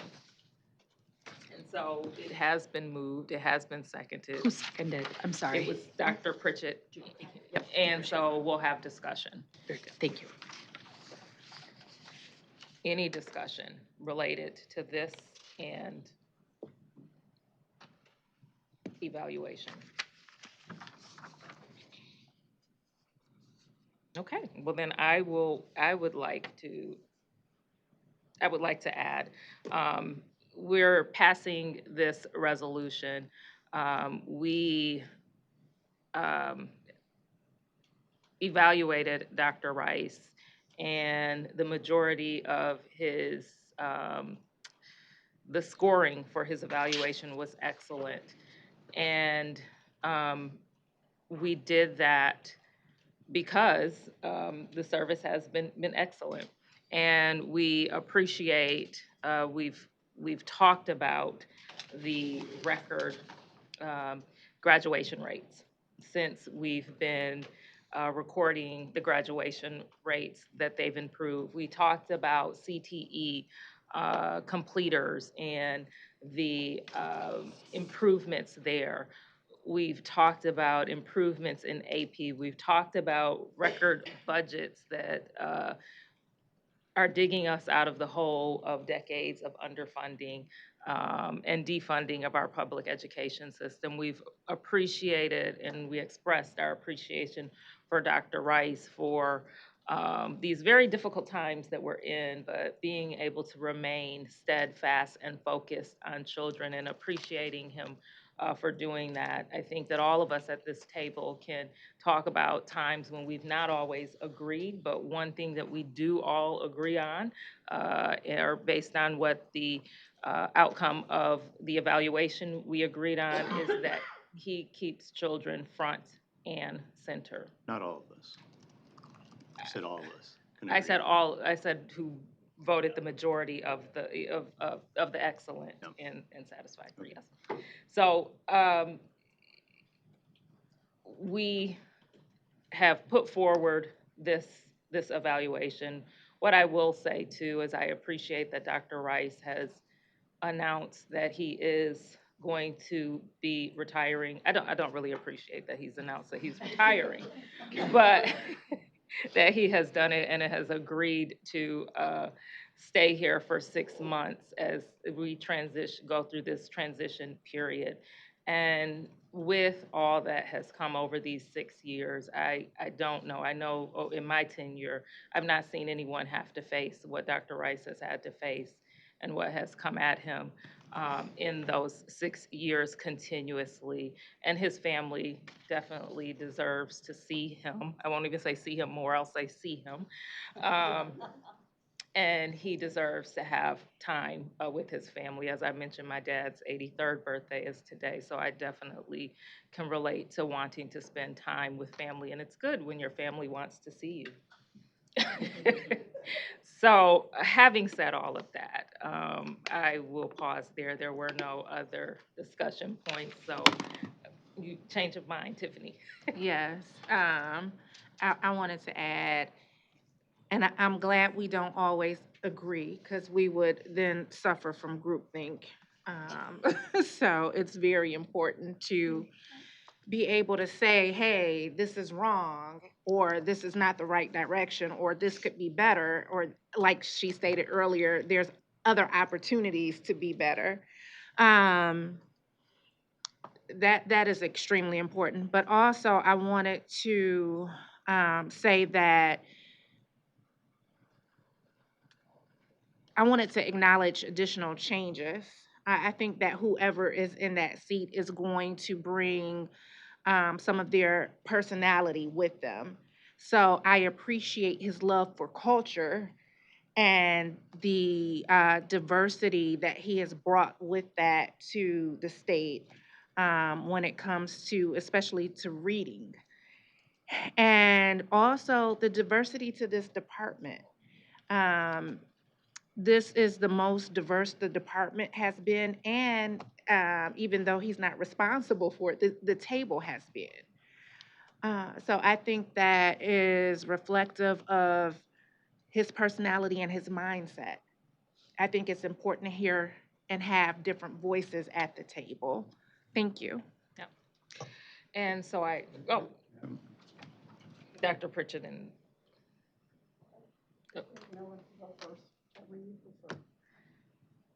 Yeah, I would just say that I was not giving him a very good evaluation. I think that he's led this department in turning their backs on special education families with the compensatory services that are due them because of COVID, and we see that the lawsuit is progressing, or the complaint at the federal level.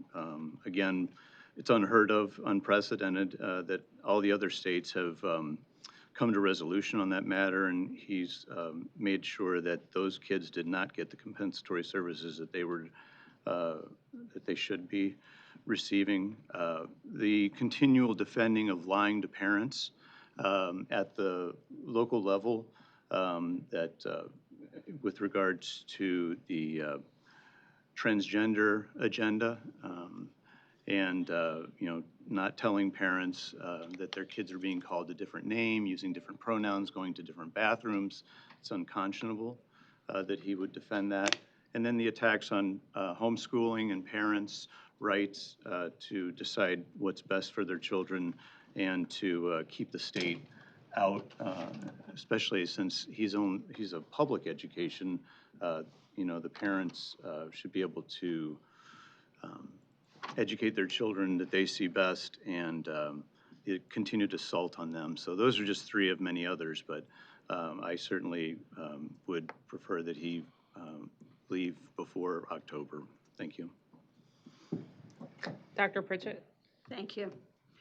I'm just going to read a little bit from my final evaluation of Dr. Rice. From understanding the importance of educators, a secure financial foundation for all districts, ISDs, RESAs in the state, to providing research-based professional development, making certain that all classrooms have a highly qualified teacher.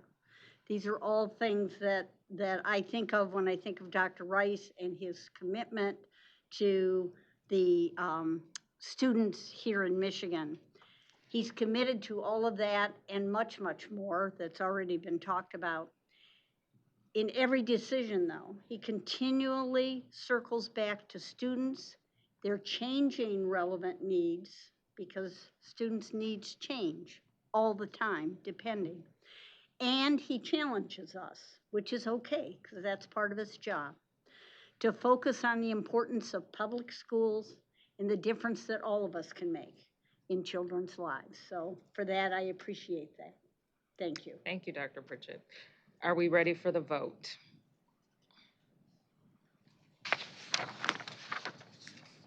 And so the motion has been made. It has been supported by Dr. Pritchett, and I call the vote. Okay.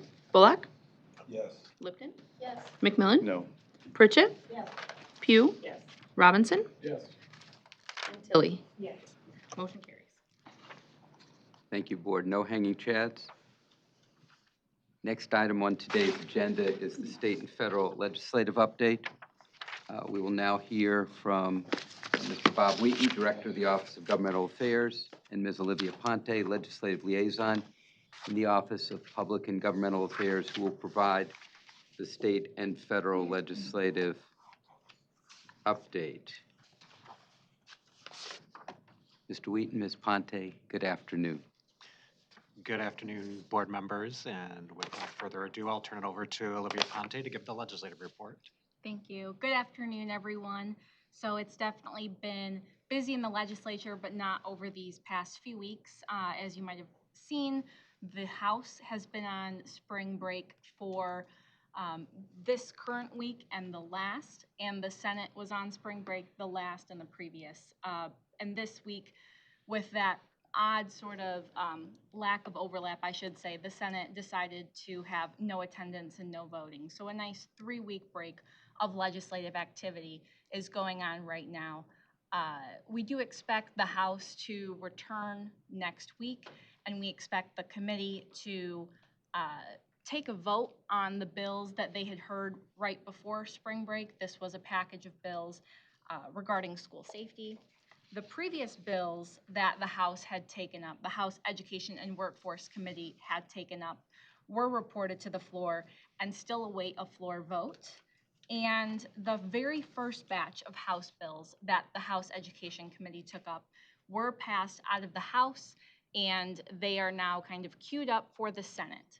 The Senate has only passed one education-related bill, Senate Bill 83, regarding the My Future Educator teacher stipend, and that's a Senate bill. So the Senate has not yet taken up any of the House bills. The House only has the one Senate bill to take up, and they haven't done so. So we're just waiting for that crossover to happen. And I think the next thing on everyone's mind as we approach this April timeframe is budget. We expect to see House and Senate recommendations soon in preparation for the May CREC, in which we'll actually get the targets for a final budget and negotiations thereafter. And with that, I will pass it back to Dr. Rice. Thank you very much, Mr. Wheaton and Ms. Ponte. It certainly hasn't been a house of fire the first few months of the legislative session. Dr. Robinson. Just two quick clarifications. The student teaching bill, could you say more about that? What was it? Sorry about that. Yes, Senate Bill 83, it would allow student teachers who are student teaching in a public preschool program to access the funding. And the status of that funding is temporary, permanent? Has that moved forward? The funding is one-time funding, but it's been in the budget for, I'd say, the last 4-ish fiscal years, and it's 27A. I could be wrong. I will double check on that for you. Let's split the difference and say 3. But is there legislation to make that funding permanent? It's in the governor's executive recommendation as one-time funding. And then there was another bill, I can't remember, I think it was from the House, about individual districts being able to grant their own certification independent of teacher preparation institutes, college coursework, majors, etc. Do we know the status of that bill? That has passed the House and is waiting for the Senate. Thanks. If I could, just a couple, 3 things on the stipend. One, in the first 2 years, fiscal year 23, fiscal year 24, of the stipend, 5,300 people in the state benefited from that student teacher stipend. That is to say, they got paid to student teach rather than paying to student teach. That's a big deal, but it's not a buyer's market anymore, it's a seller's market. In a seller's market, you have to incentivize differently. So that's the first thing. It's been enormously impactful.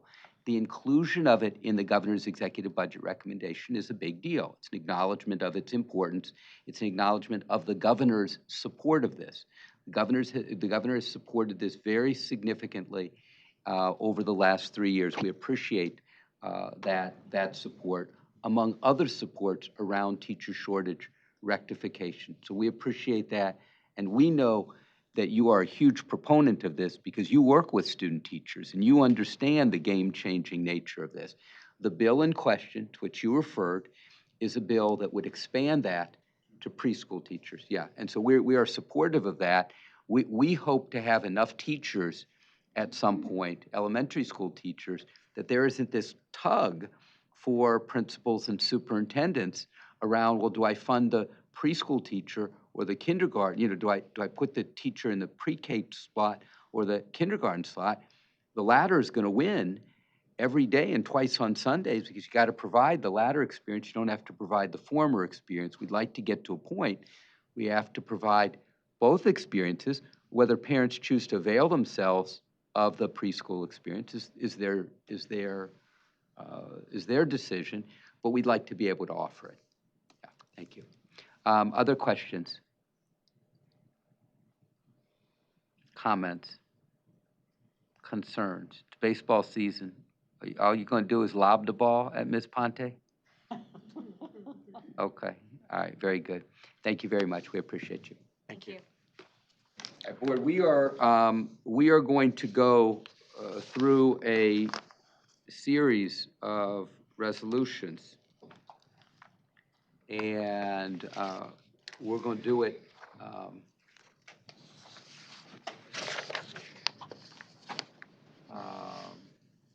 efficiently. So, Dr. Pugh, would you like to move your Healthy Schools resolution? I sure would. I move the Michigan State Board of Education resolution in recognition of National Healthy Schools Day, which is today, April 8th, 2025. Very good. We have a motion. Do we have a second? We have a second by Ms. Lipton. Dr. Pugh, to you to either read it into the record or to describe it. As mentioned today is April 8th, and it is National Healthy Schools Day.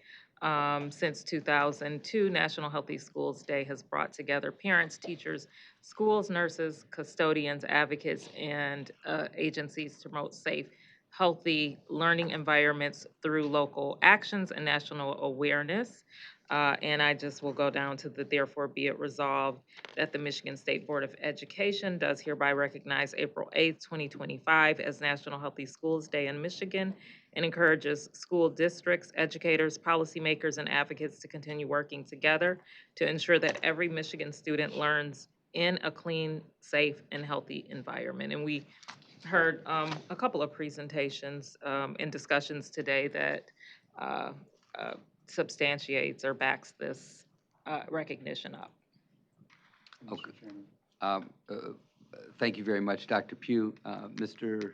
McMillan. I have an amendment since we're talking about safe, clean and safe and healthy environments, my amendment is quite simple. I'm not sure I'll get a second, so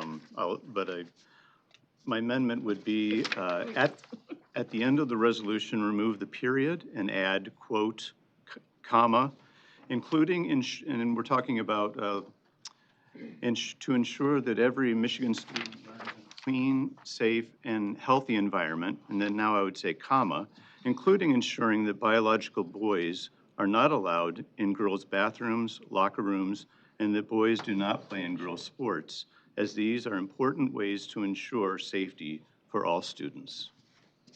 Okay, so we have a motion. It's been properly seconded. It is on the table. We have we have a motion from Dr. Pugh. It has been properly seconded by Ms. Lipton. We have a motion to amend that resolution by Mr. McMillan. He has put it forward. Do we have a second associated therewith? Hearing none, the motion dies for lack of a second. Do we have any other discussion on Dr. Pugh's base motion? Hearing none, if we could have a roll call vote, please, Ms. Evans. Bullock? Yes. Lipton? Yes. McMillan? Pass. Pritchett? Yes. Pugh? Yes. Robinson? Yes. And Tilly? Yes. Motion carries. Thank you very much. Ms. Tilly, would you like to move your Autism Awareness Month resolution? Okay, so we have a motion. Do we have a second? We have a second from Senator Bullock. Ms. Tilly, to you to describe or to read. I will read. You're live. Thank you.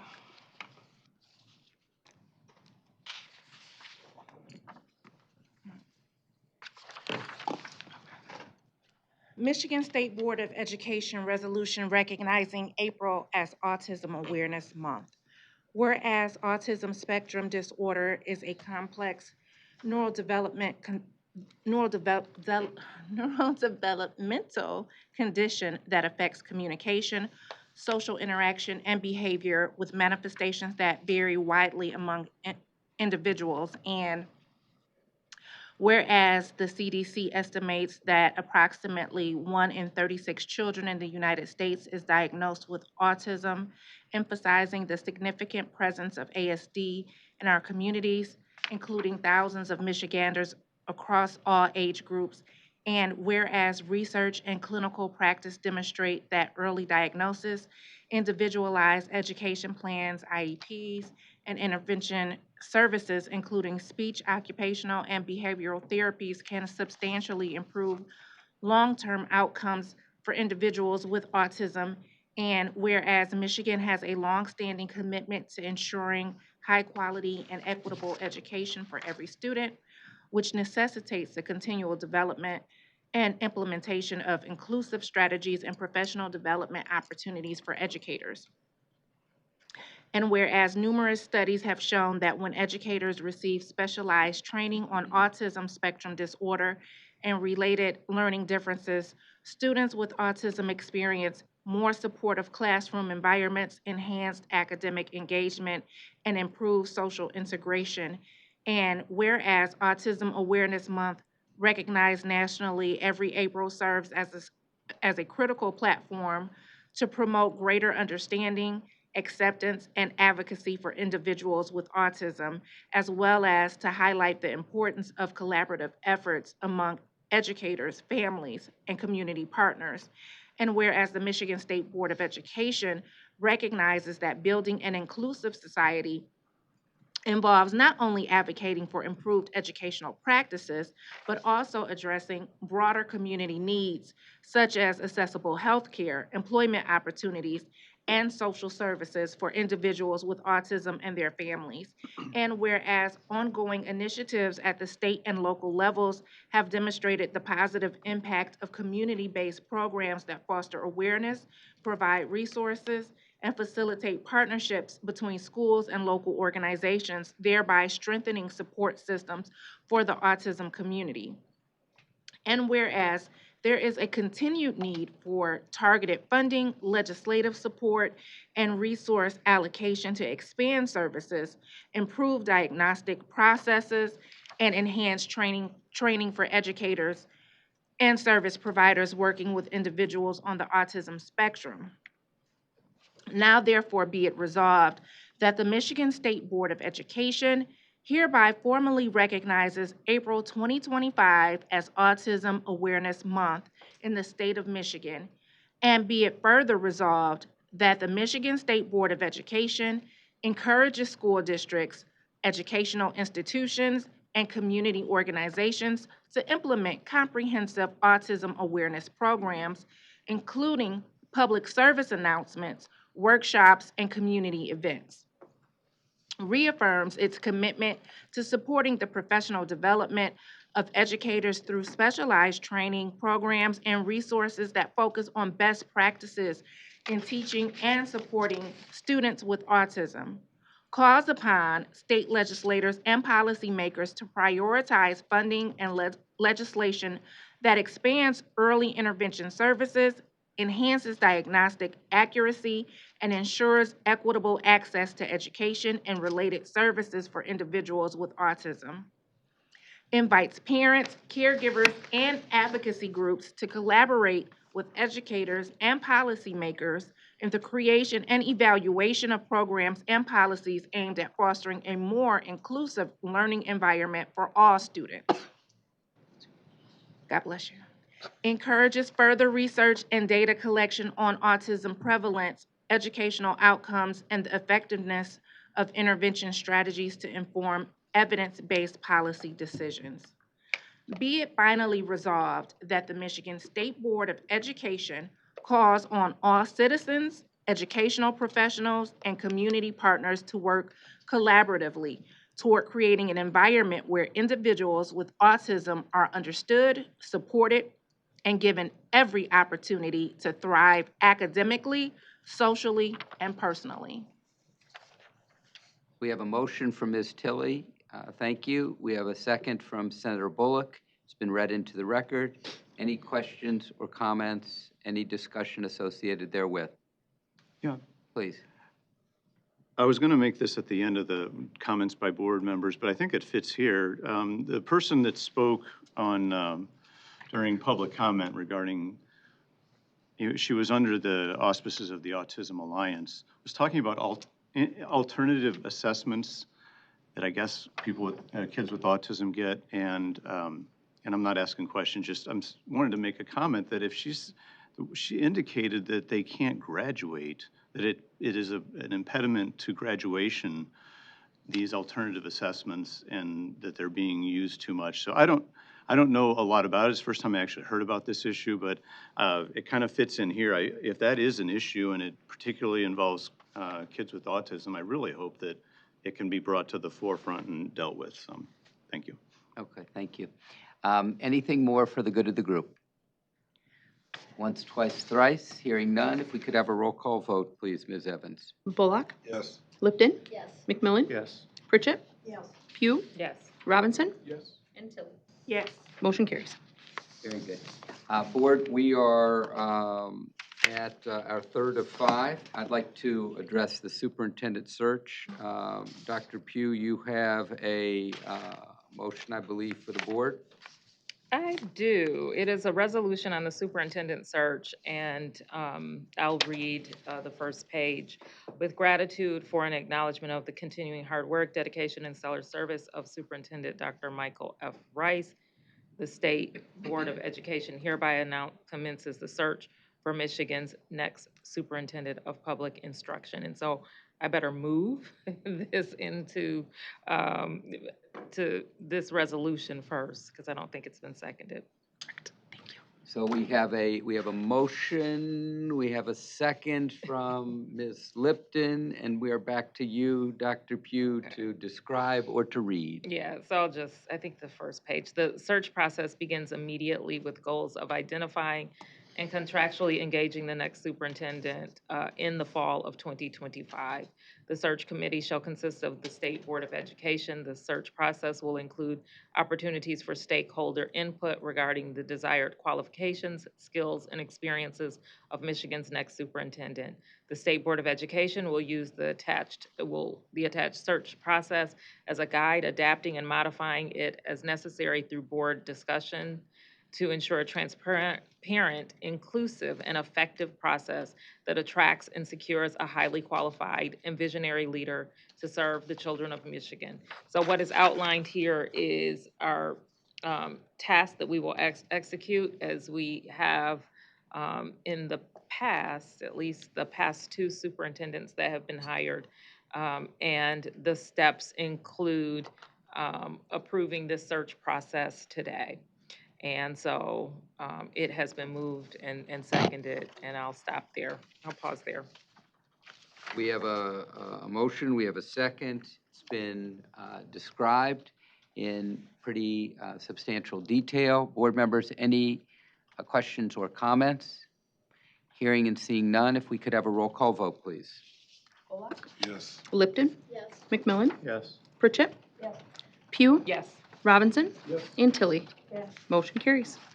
Very good. Can I Thank ask a you. question regarding that? Should have asked it before, but so what's the time? I mean, do you think there'll be something next meeting that we? Yes. Okay, we'll start. Yes, Okay. let's start next. Okay. Yeah, putting timelines on these items, Cool. yes. Thank you very much, Madam President, for your leadership in that regard. Board, let's, not much left, is there? Let's go to HJRE. Mr. McMillan, I believe you have a motion to move, is that correct? Yeah. Motion to approve the resolution opposing HJRE of 2025. We have a motion by Mr. McMillan. Do we have a second? The second by Dr. Pugh. Mr. McMillan, back to you for a reading or a description. I think it's pretty short. I'd like to read it into the record. Whereas HJRE is a state constitutional amendment that would remove authority to appoint and remove the state superintendent from the State Board of Education and give it to the governor. And whereas the frequent changing of education policy by one 4-year term governor to the next could lead to great confusion and frustration at the district, school, and classroom level, and cause harm to student learning. And whereas the architects of the last approved state constitution recognized that too much power in one state executive, the governor, is harmful, and that devolving the authority of oversight of education to a separately elected State Board of Education was wise. And whereas the State Board of Education's constitutional authority to exercise oversight of education in the state will be greatly hindered if it cannot appoint the state superintendent, whereas it is almost certain that the desire of any first-term governor to be reelected would result in a focus on short-term flashy education policies that may seem popular but would be harmful to students' educational success. And therefore, be it resolved that the State Board of Education opposes HJRE and urges state legislators of both parties to oppose it. We have a motion, we have a second. It's been read into the record. Any discussion associated therewith?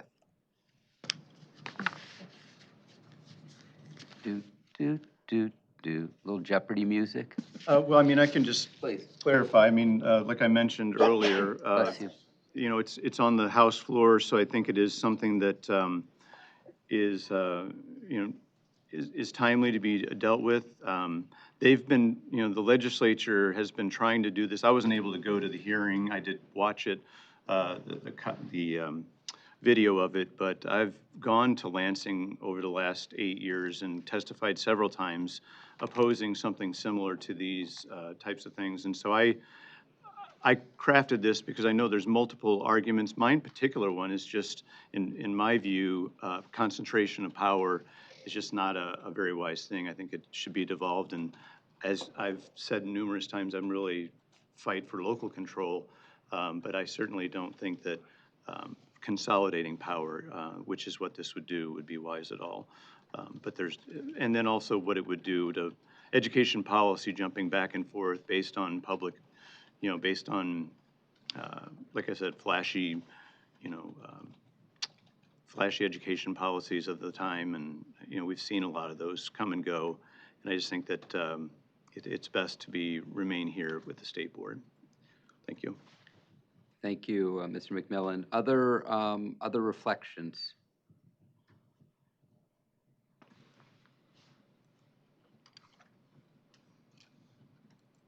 Better not. Hearing and seeing none, if we could have a roll call vote, please. Bullock? Lipton? Yes. McMillan? Yes. Pritchett? Yes. Pugh? Yes. Robinson? Yes. Tilly? Motion carries. Thank you very much, Board. We're at 3:40, and we're at the fifth of our 5 resolutions. Dr. Pugh, to you, please. I move the resolution regarding the federal commitment to permit late liquidation of COVID-19 relief funds. So we have a motion by Dr. Pugh. We have a second by Dr. Robinson. I apologize, Ms. Lipton, but Dr. Robinson was here the night before with his hand up for the ability to second it. Yeah. Dr. Pugh, back to you to read or to describe. Yeah, I'm going to try to read this one. Whereas Michigan and other states were awarded federal COVID-19 relief funds to aid them in their schools to mitigate the effects of the COVID-19 pandemic on children across the country. Whereas these funds were used by local education agencies in Michigan and across the country for projects that included, among other things, sanitation supplies, instructional and curricular materials, technology infrastructure and support, capital projects for heating, ventilation, and air conditioning, HVAC, and other items associated with mitigating the potential spread of the pandemic.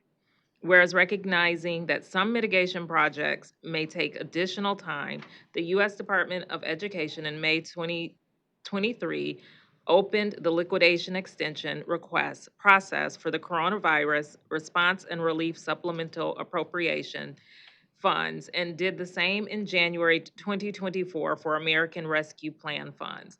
Whereas on October 7th, 2024, the Michigan Department of Education received approval from US Ed for its July 23rd, 2024 request to liquidate obligations for the CRRSA funds on behalf of districts for $1.9 million that had been obligated by September 30th, 2023. On January 14th, 2025, MDE received approval from US Ed for its September 2024 request to extend the period of time to liquidate funds on behalf of districts for $40 million in ARPA funds that had been obligated for allowable projects to extend the time period for the work to be completed through March 28th, 2026. Whereas based on these approvals, local districts and MDE entered into contracts for the allowable work to be completed and relied upon the approval from US Ed as assurance that these funds would be available. Whereas after 5 p.m. on Friday, March 28th, 2025, MDE received notice from U.S. Secretary of Education Linda McMahon that she had rescinded the prior administration's approval, stating that the expenditure period would end on March 28th, 2025 at 5 p.m. Whereas this action by the Secretary of Education, communicated after the stated deadline had passed, puts the state and affected districts, as well as other states and affected districts in those states, at risk of not being reimbursed by or required to return recaptured funds to the U.S. Department of Education. Whereas this abrupt reversal may require these districts and the state, as well as districts in other states and the other states themselves to seek alternative state or local funding sources to meet contracted commitments, which could result in cuts to other needed programming or potential budget deficits, both of which would risk harm to children of these districts. And whereas though Secretary McMahon's letter offered an opportunity for the decision to be reconsidered on an individual basis, the stated process for doing so is onerous and would require additional documentation and time for funding that has already been deemed to meet the requirements of the statute and may be subject to unequal consideration for approval with the application of new conditions that may be outside of statutory requirements for these funds. Now, therefore, be it resolved that the State Board of Education calls upon Secretary McMahon to honor the commitment made to Michigan schools by U.S. Department of Education to allow the use of awarded and obligated funds for the purposes that had been previously approved, and be it further resolved that a copy of this resolution be transmitted to the U.S. Secretary of Education, the U.S. Department of Education, and all members of Michigan's congressional delegation to seek their support for this request in support of Michigan's school children. Thank you very much, Dr. Pugh. We have a motion. We have a second. We've had the motion read into the record. Anything more that you would care to share? We've heard the conversations, the needs of buildings, that our children spend a considerable amount of time in. We know that this is a health issue. Our children just need to be able to know that their government at all levels care about their education system and where they get their education. And so for these dollars to now have been used by local communities to do just that, and then the federal government stiff them with the bills is unacceptable. It's callous. It's a disregard for our children and for our education system. And we should speak to that in a unified voice and make sure that our congressional delegation is doing the same. Thank you, Dr. Pugh. Is there any discussion?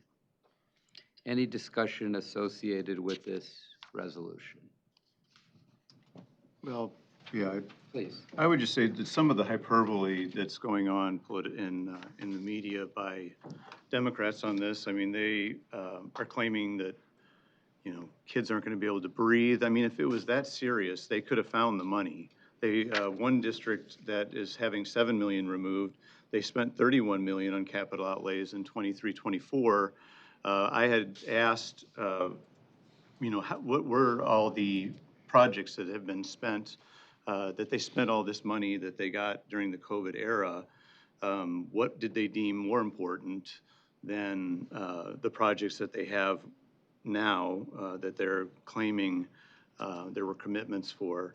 You know, they're spending, you know, it might require, you know, laying off 1 or 2 administrators, you know, working it out over a few years, payments to do this. If it was that important, I think that they would have made sure that it got done well prior to this year or next year.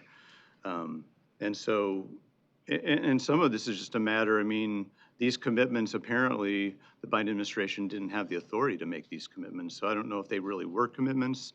I also am interested in what these contracts look like. Maybe if I was wise at the local level and the money was contingent and may not be extended, this money, you know, they kept extending the deadlines, but that's just, that's not a given. I mean, extensions can be retracted, can be, you know, not made the next time. And so you would think the contracts would be drawn up so that you could stop at phase 2 out of phase 5 or phase 3. So you know, they may be able to find the money if it's that important. Maybe they can limit some of these projects. Maybe they're not as urgent. Because if they were that urgent, they probably would have found the money. A lot of them would have looked to find the money before. You know, I'm looking at some of these districts.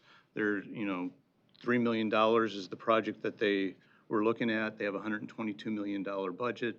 They had $9 million in capital outlays this year. you know, I don't have enough information to actually understand the situation at hand that this is dealing with, so I'll be passing. Thank you. Okay. Thank you, Mr. McMillan. Other board members?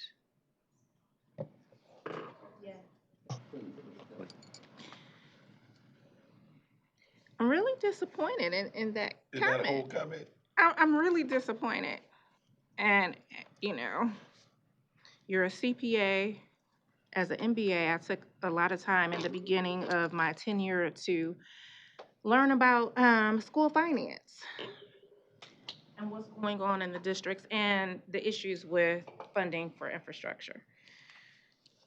And so I'm really disappointed in the comment. And then as an asthmatic who also has bronchitis and who had it as a child, obviously you don't have breathing issues, and that's a luxury for someone who does. And our students deserve to go to a building where there's proper ventilation and where there's air conditioning, so that they can breathe. And it is a real issue.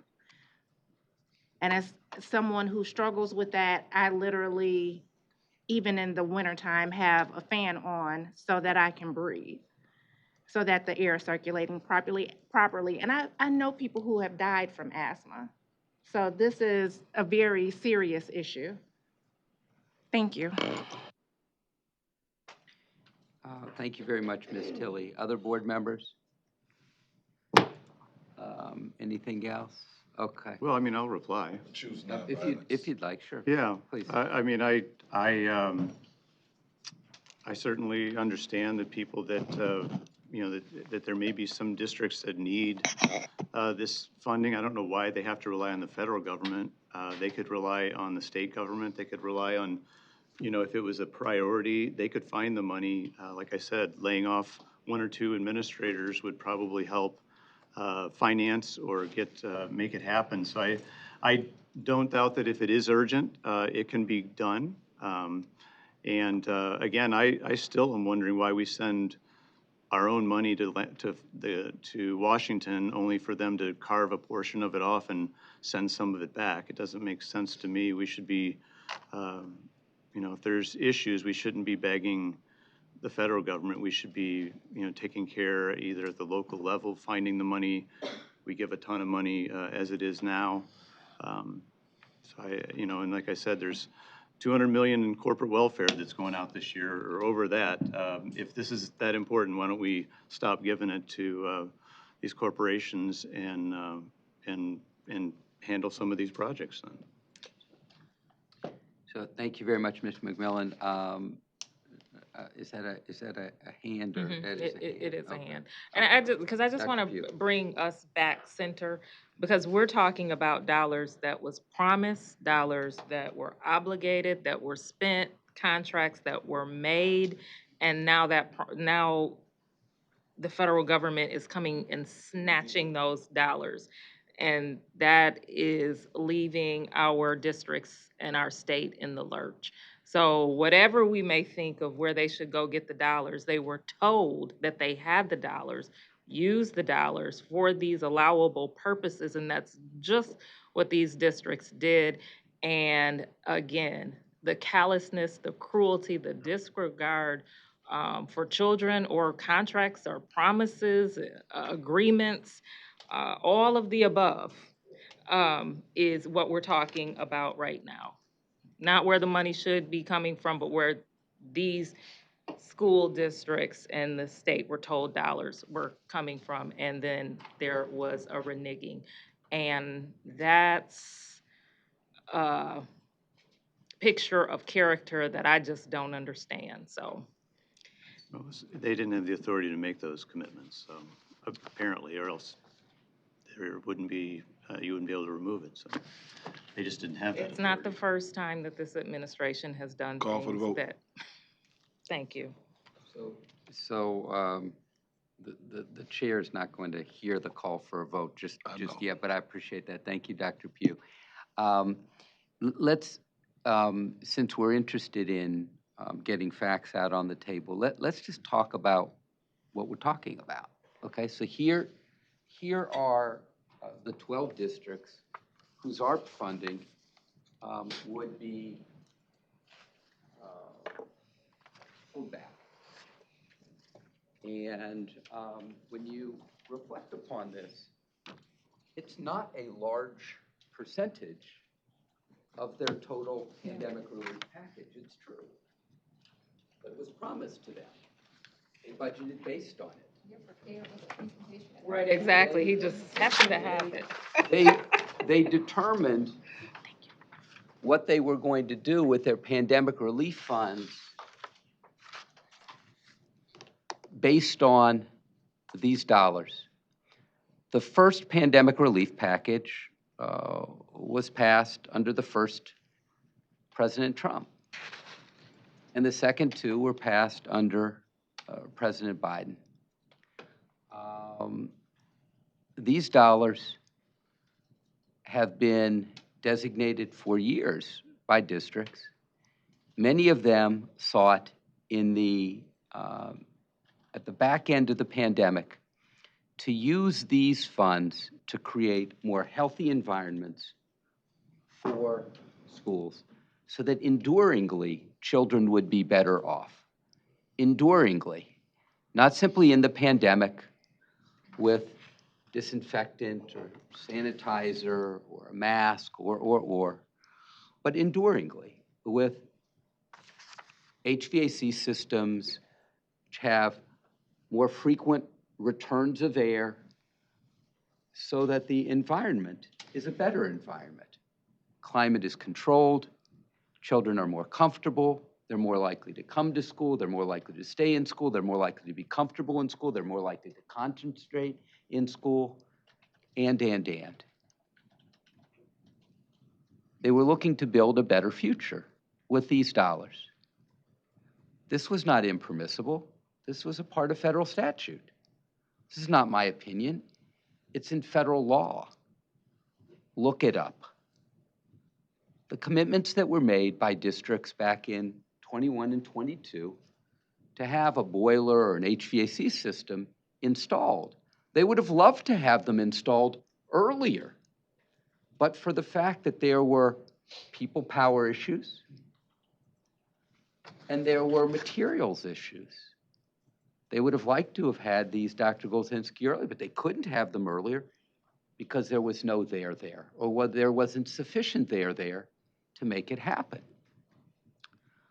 So as Dr. Pugh points out, it's one thing to know that you're only going to get X minus Y dollars and to work with that, but they were told they were going to get X dollars. Incorrectly. And then they got Y, well, not incorrectly. The dollars were distributed first by a Department of Education under one president of one party, and then a Department of Education with the secretary of another party. The dollars were never in question, never in question. And the fact of the matter is that in the March 28th, 2025 rescission, the U.S. Secretary didn't say that they weren't permitted to have late liquidation. What she said was, you've had plenty of time to spend, and the pandemic is over. That doesn't speak to the impermissibility. It says basically that effective 3 minutes earlier, she was cutting off the funding. That's a little bit abrupt, particularly for districts who, per the requirements of late liquidation, had obligated the funds, read signed contracts, but had not liquidated the funds, that is to say, paid out the dollars for services rendered because services hadn't been rendered. Think about a roof at your house. You ink a contract today, 3 weeks later, the roof is put on. A few days later, you pay for the roof. The obligation is upon contract signing. The liquidation, payment for, is after services are rendered, goods and services rendered. Well, you're not going to get goods and services rendered until you can put the roof on. I'm not going to pay you for a roof that hasn't been put on. And in many cases, these school districts, including Benton Harbor, Madam President, including Flint, including Pontiac, including Hamtramck. These are districts that have been challenged financially in the state for a whole host of reasons, and they saw this as an opportunity, permissible under federal law, to address air quality issues. And these dollars were rescinded unceremoniously and abruptly on March 28th, 2025, in a pattern that the U.S. Department of Education has begun to be known for, a pattern of notifying us of things after close of business on Friday evening. So I'm happy to answer any questions about this. Dr. Golzinski is happy to load up the computer and show us the COVID dashboard, which shows us how the dollars are spent district by district in the state, pandemic relief grant by pandemic relief grant. But I would simply say that it's one thing to say that you have fewer dollars up front. It's another thing to pull them back on the back end. Dr. Pugh and then Ms. Tilley. And thank you for that explanation in this this explanation here. You made me think about working for government at the state, the local, county levels, and we see administrations come and go all the time, but those contracts remain the same. So saying that someone had no authority to do that, I've never heard of that in my many years of working with federal government, with government, and I'll say the federal government, because our dollars came from the Trump administration. When I was in Flint, we went from the Obama administration to the Trump administration. When it went from the Trump administration to the Biden administration, whatever was on those contracts, they remained the same. So that's not true that a president from one administration to the next administration, or one administration, they can't abide by those or can't put out contracts and they remain the same. Just not true. I do also want to say, those of us in public health, we talk about the next pandemic because before there was COVID, there was H1N1. And unfortunately, we are always thinking about the next pandemic or the next emergency. When we talked about Flint, we're always thinking about the next emergency and how we're preparing ourselves. So if we think about in 2017, 2018, that we were thinking about this study about buildings and COVID was 2020, we're also thinking about making sure that we don't have our children out of school when the next pandemic comes, or that we are able to better address these, are better fortified, our schools are better fortified. God forbid if the next big thing comes and we haven't learned from our mistakes or corrected those mistakes and put our children and their families in harm's way. Thank you, Dr. Pugh. Ms. Tilley. I just wanted to make a couple of quick points. I know it was mentioned earlier when it came to the infrastructure, Detroit was mentioned. DPSCD did not apply for these funds. They're not on the list. I know I spoke with someone in administration, but also in front of us, we have the list. Detroit is not a part of it.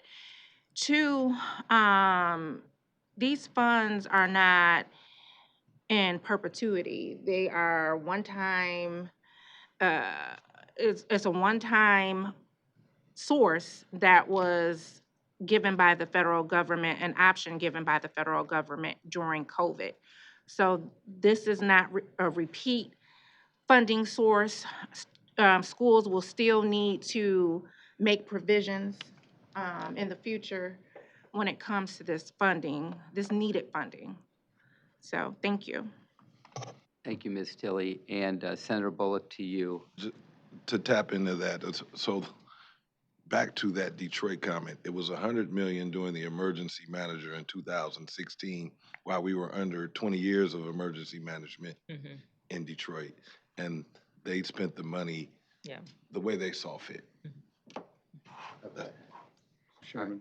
And That's a please, lawsuit. I just want to ask one question, and then to you, Mr. McMillan. When you say Detroit didn't apply for ESSER funding? They're not on the list. Detroit is not on this list, correct? For late liquidation. I'm sorry? For late liquidation. Detroit received ESSER Oh, funding. they did? Okay. Yeah, without a doubt. Yeah, Okay. yeah, okay. All right, thank you. Mr. McMillan, to you. Yeah, all I would say is that if these are critical projects, I am surprised that I haven't heard from Michigan Senate Democrats finding the 40 million out of an $80 billion budget that's being worked on right now. It's a 0.0005 amount of $80 billion. So it's a drop in the bucket. If these are that important, we don't need to be laying the federal national debt on the backs of our kids and grandkids. We need to be taking care of our own selves, and there's certainly a ton of money in that budget to find it for these projects. I don't hear them talking about it. Must not be that big a deal to them, because they could easily take just a little portion of the corporate welfare that's being doled out to deal with these. But we'll see. We'll see. Maybe they will. Maybe they won't. So, I appreciate that, and certainly the last word has not been heard on these funds. Ms. Lipton, to you. I, for one, would like to thank Dr. Pugh for uplifting this issue. I think that one of our important roles around this table is to speak with clarity, with a voice, a unified voice through our resolutions. And I certainly think that a resolution like this would have the intended purpose of raising the issue not just to our congressional delegation, but to anyone in the legislature who cares to listen. Regardless of where we think personally the money can be found, the importance of Dr. Pugh's resolution is that we are making a statement that this was money that was allocated and then was rescinded on very, very short notice. We are a local control state, so although globally we can say it's a drop in the bucket, I would be hard pressed that any of these school districts would look at it that way, particularly when they have to face their students and families on a day-by-day basis. So thank you, Dr. Pugh, for allowing us to have a word on this particular issue. And if I may, I will also thank Nikki Snyder, because she brought this up and made sure it was a point that it was made during our legislative meeting. That's in the notes. And I would like to, I'd be remiss if I didn't thank staff, which has worked exceptionally hard on this issue from March 28th to today. Ross Fort put together the materials that I distributed today. Props to him. But thanks to the entire department, a lot of whom were engaged on this issue on very, very, very short notice, and with a fair bit of pressure around trying to better understand the adverse impact of this. So thanks to Spencer Simmons. Are they looking for the Kevin money in Walters. the $80 billion budget, or just complaining? Well, as I think I mentioned I think I mentioned as a little bit earlier that the department's portion of that $80 billion budget is $164 million, which is 0.2%. You can find it elsewhere. General budget, you can find it. Okay. In any case, board members, do you have any other reflections on this particular issue? Hearing and seeing none, this is a roll call vote on Dr. Pugh's resolution? Bullock, No. Psych. But yes. Lipton, Yes. McMillan, Actually, no. Pritchett, Yes. Pugh, Robinson, and Tilly. Yes. Motion carries. Thank you, board members. Board members, we're going to go back to remarks of the state superintendent for one moment. I want to mention a single issue to you because I think that in the flurry of federal actions of the last 2 months, that this perhaps has received short shrift.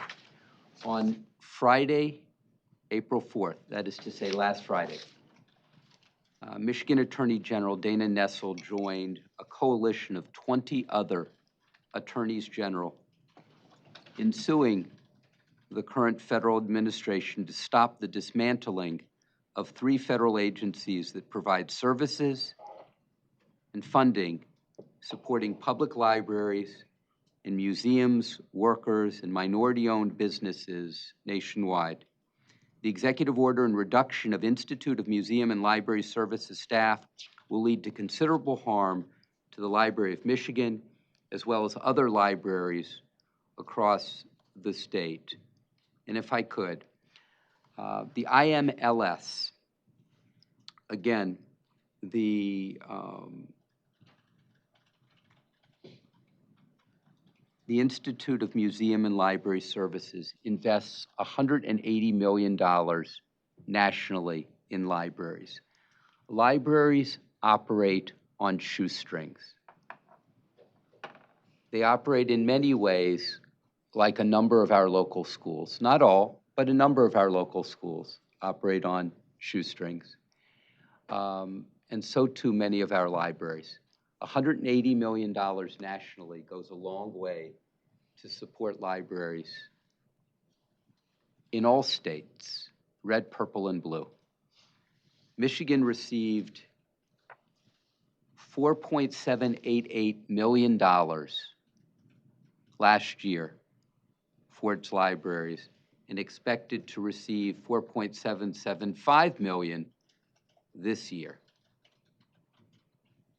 That money in 2024 accounted for 3/4 of all funding to support statewide library services resources and supports to Michigan libraries across the state and their users. This is an enormous sharing for libraries across the state. It is a big portion of what the state shares for local libraries. This is not money that ponds at a federal level. It is not money that ponds at a state level. This money operates at the local school level, at the local library level. These community libraries that I used to walk to and be driven to when I was a kid. That's what we're talking about. Talking about ordinary community libraries in ordinary communities across the state and across the country.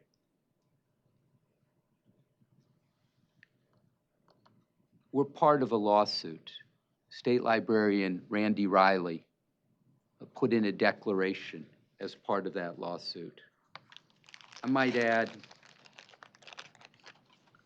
that's the 4th lawsuit to which we are a party in the department in the last 2.5 months. And that won't be the last. I don't know when, board, we began to fear books. Yeah. Board, it's up to comments of state board members at 4:13.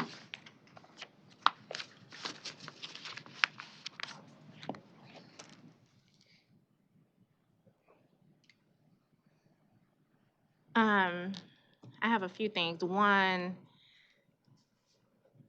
I haven't gotten a plan yet for the foster youth. So I would definitely love to get an action plan before the next meeting. And then I would also like to get an update from all three entities in December, like we've done previously, on what the work that's been done and the recommendations that have been successfully worked on.